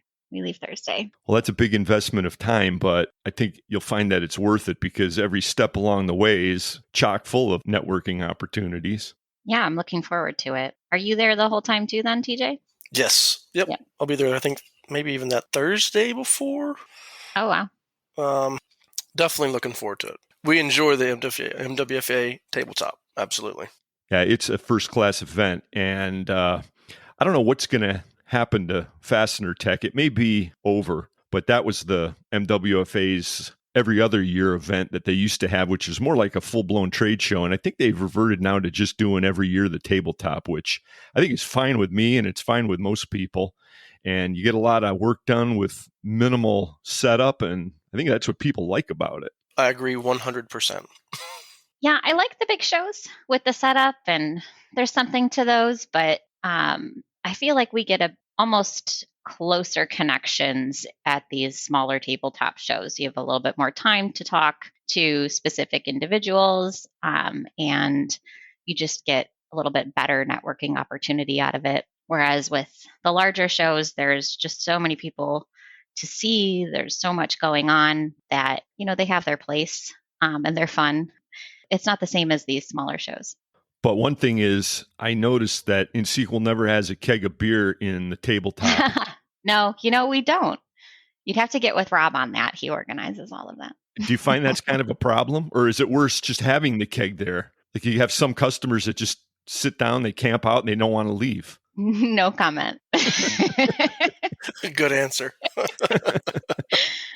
We actually, we would never be able to do a full keg of beer at a tabletop show. We actually have a hard time getting through the full keg at IFE. Well, these days, maybe, yeah.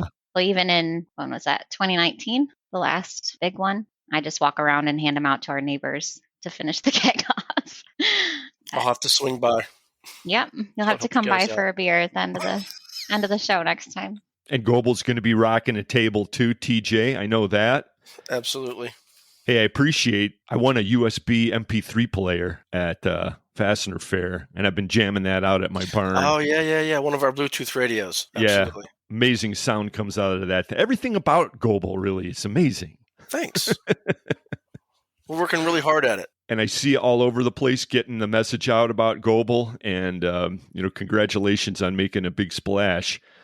What's your big pitch this year for Goebel when we see you at MWFA? Give everyone a preview of what we're looking at for this year. I think we're just really wanting to push the fact that we are the blind fastening solution for all your blind fasteners, the tooling, both your DIY hand tool stuff, all the way to our latest line of 18-volt cordless tooling, covering everything from your standard blind rivets up to a half 13 stainless steel riv nut. We just want everyone to know that we are the solution for your blind fastening, and we don't have a lot of red tape. We're here to take care of our customers, and we're going to do what we say we're going to do. Long-winded version. No, I like that. That's a real Texas way to say it, man. And you're based down in Houston, right? Correct. Well, you'll be just fine in the humidity in Chicago for the race then. Correct. Yeah, just walking outside around here is a workout. Yeah, I was just in Houston a few weeks ago. Whew, that is humid. It's humid here in Michigan, but it's hotter there, so you feel it more. The other day there was a detour done just north of Houston because the pavement was melting. Oh my gosh. Fortunately, the race is happening in Chicago, so you'll be right at home in all the humidity, both of you, because Chicago in August can be, let's just say it this way. There will be lots of opportunities for us to cool off in all the different water-related events, or so I've been told. So, we'll be fine. I think a lot of this is just mental prep, and that's sort of what we're doing here, having this conversation right now. Let's be honest. We're kind of saying, are we really doing this, and talking ourselves into it? I know that's kind of how I've been approaching my training. But I tell you, being the non-runner that I am, what I do is just go about my usual fitness training, shall we say, and about a week before the race, I put on all my gear, put on my Solomons, thanks, Bob, and I'll go out there on the track and I'll run 1 mile just to remind myself about how much I actually hate running. And then that's it. Then I take them off, then I'm done. Then I rest up for 5 days or so before the race. And that's it. That's my protocol. There you go, folks. There's my FTR training wisdom for you, such as it is. And training. Sounds like you're going to be really sore on Sunday and Monday, Eric. It took me about 5-6 weeks till my knees got back to normal last year, to be honest. Oh, man. But I'm not a runner, I don't know how people, let's say over the age of, what would be a good cutoff, mid-30s or so? I don't know. Perfect. Just never been what I've been into, Yeah. Putting it all on the line for the fastener industry, for your entertainment, folks. Let's be honest. And you're wearing the GoPro this year, TJ, I heard. Yeah, I did. I don't really know why I volunteered for that, but yes, I did. I did volunteer. Hopefully it's not one that goes on a helmet or something. I'm kind of curious to how that's going to be mounted. I think it'll be around your chest. Perfect. That'll be easier. Hey, you're used to chest rigs.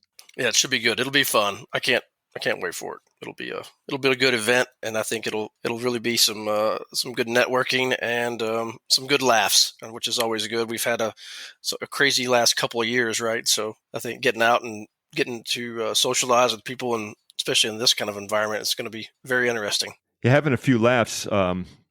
You have to ask GQ about last year's, I won't call it a mishap because I don't think any of the footage ever got out, but along the race there, he had to stop off for a little pit stop. Uh-oh. You know, I don't know if he quite remembered that he had a GoPro on his head at the time. No comment on whatever happened to the footage there. Don't make that mistake this year, TJ. That's all I'm saying. Yeah, thanks for the warning. Yeah. Brandi, I think you were wise enough not to volunteer for that duty. Yeah, I was a little bit more worried about the sound bites that might come out during that than anything else. But that might be heard from any of the GoPros. So I was like, I don't want to be responsible for what comes out of my mouth while I'm trying to get over a wall. It'll be good. Don't worry at all. It'll be good. Nothing, I don't think, incriminating or embarrassing came out of last year, so I expect the same this time around. I guess one of the funniest stories from last year was when we blatantly disregarded the rules or the warnings that the people on the side of the river were giving us. And I guess we got a little far away from the buoys, and Jill got swept downstream a little bit before GH3 went and rescued her. But oh, no. I don't know if we're crossing any rivers this time. I'm sure it'll have its own set of challenges, though. Well, whatever it is, you guys sound like you're up for it. Yeah, it'll be a blast. Yeah, it should be fun. Well, Brandi Bertoia with INxSQL Software, TJ McFarland, Goebel Fasteners. See you guys on August 20th doing the Rugged Maniacs. The name of the team's the Rugged Nuts. You guys are rugged. You're nuts for doing this thing with us, but I'm glad you are. Thanks for doing it. Thanks for coming on to talk to us. Of course. Thanks for having us. Absolutely. Thanks for having us. Hey everybody, it's Fully Threaded Radio. Thanks for tuning in. We'll be back faster you can burn down a food processing plant.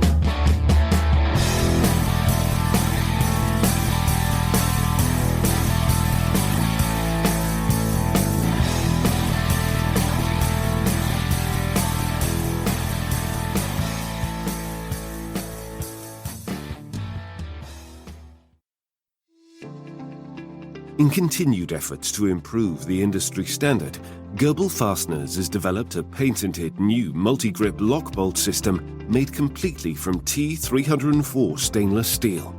In applications where an extensive grip range is needed and a consistent flush pin break to the collar is favorable, the Goebel T304 stainless steel lock bolt system is the new and improved standard in the market. Essentially, the T304 stainless steel lock bolt system's extensive grip range and various sizes can replace up to 14 sizes of the classic 6-groove locking fastener system.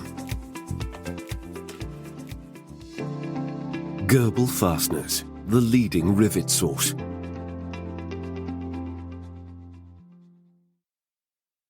Are you tired of empty promises from software vendors? Are you paying for support that you're not receiving? Is it time for another paid upgrade? There is a solution. INxSQL delivers quality software designed for the fastener industry at an affordable price with industry-leading support. Quality software, affordable pricing, industry-leading support. Only INxSQL can deliver all three. www.INxSQL.com. At Bright & Best, we continue to expand our wide range of products, including stainless steel and metric fasteners. Our family of brands include Preferred, U.S. Anchor, and Ironclad Performance Wear. BBI has been a trusted partner since 1925. With award-winning hand tools, gloves, and drywall screws, BBI is the largest master distributor of fasteners in the USA. Tested, tried, and true. We are Bright & Best. To learn more about Bright & Best, visit brightandbest.com.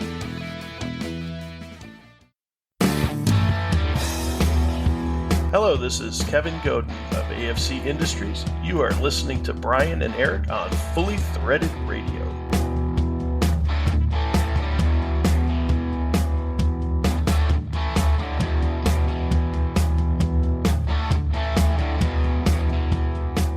We're going to wind this one down.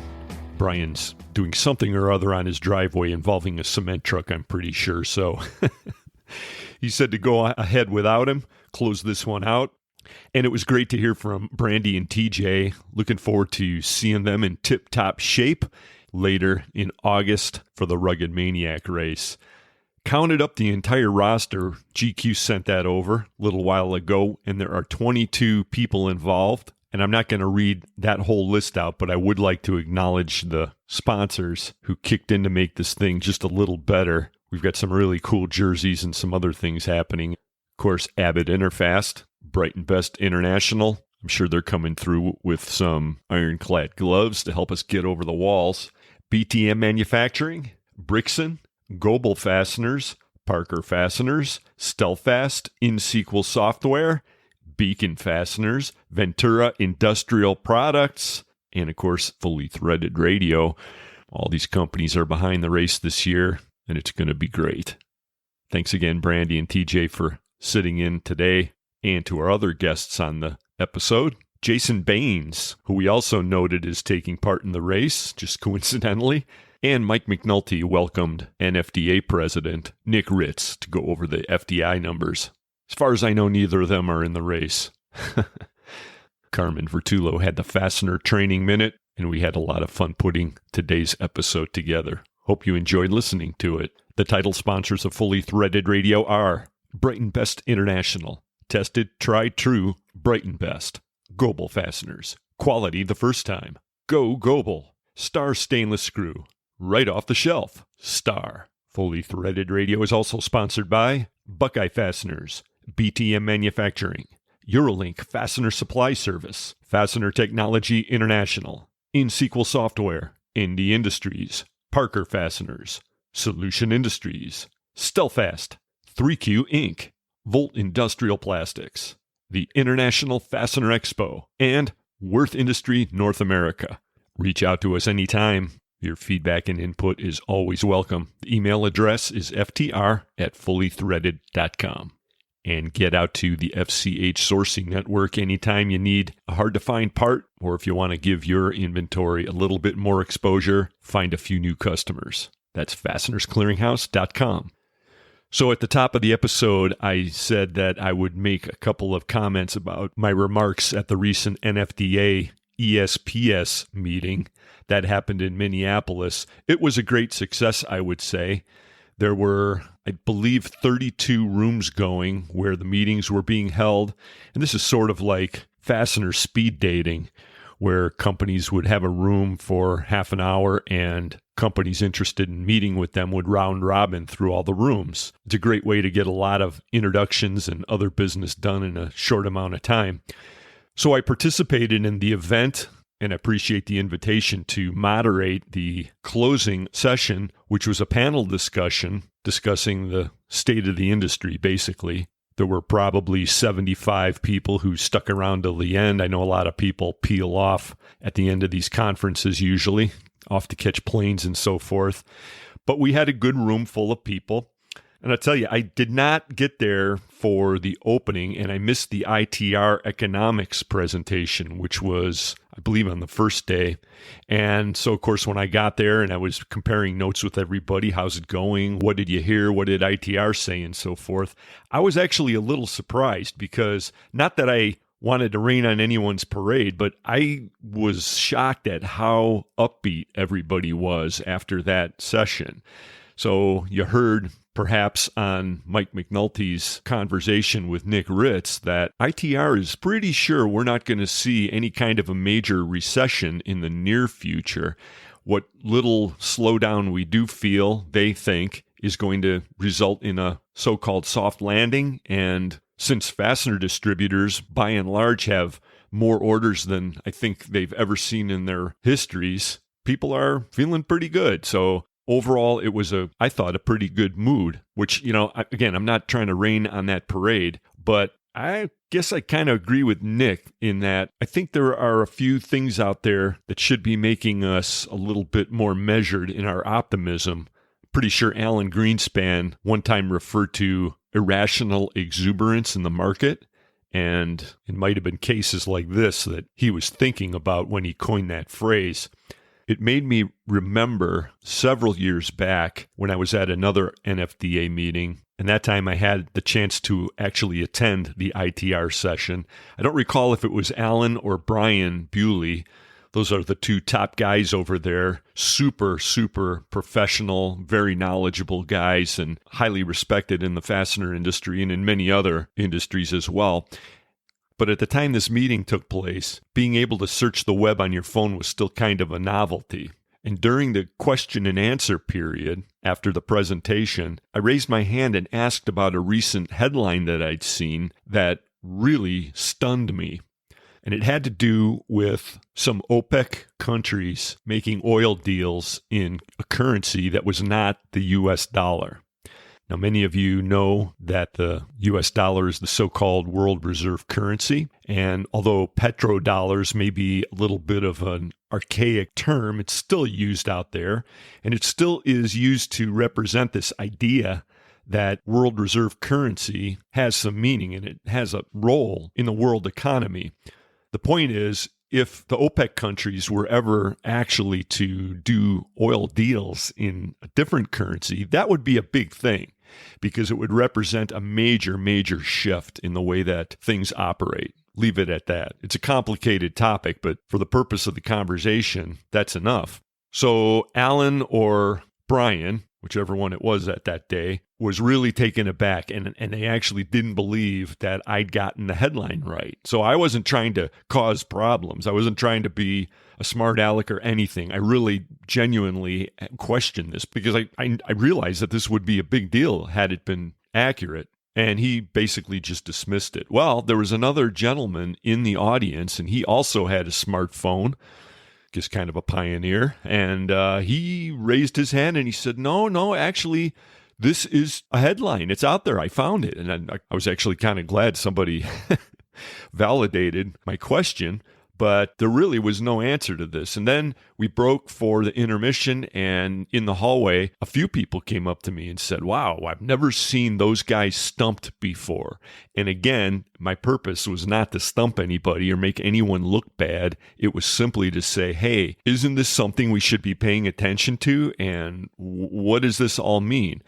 And truthfully, I don't know whatever happened to that headline. It could have been some kind of, fake news. Was that even a thing at the time?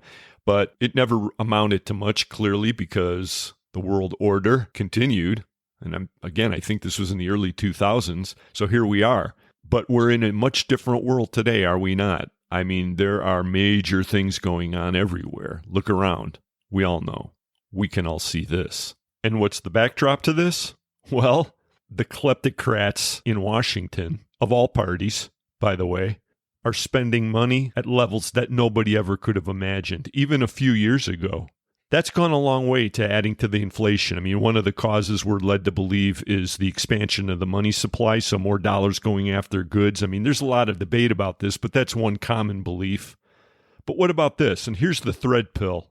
At a certain point, the international community will lose faith in this ever-expanding fiat currency, it seems to me. And how would that look if that happened? Well, I guess we would start to see headlines like the one I thought I saw back at that NFDA meeting years ago.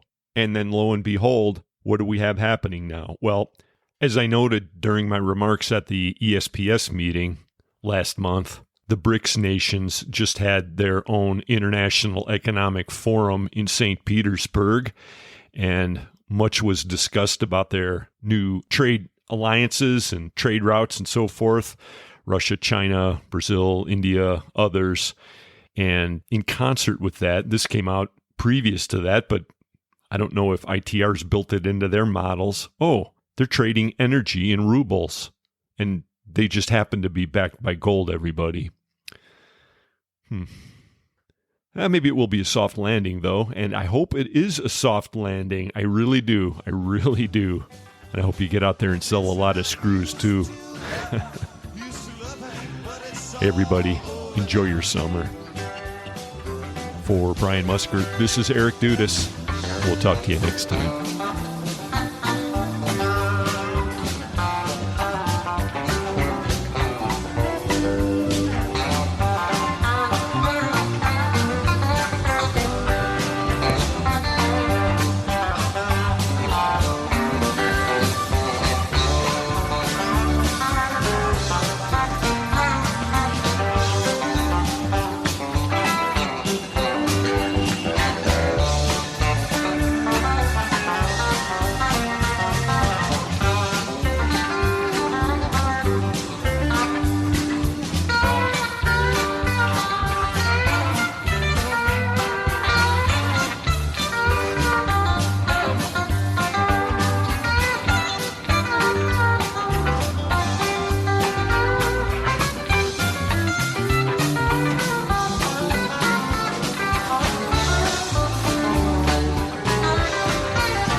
Fully Threaded Radio is a production of Fasteners Clearinghouse.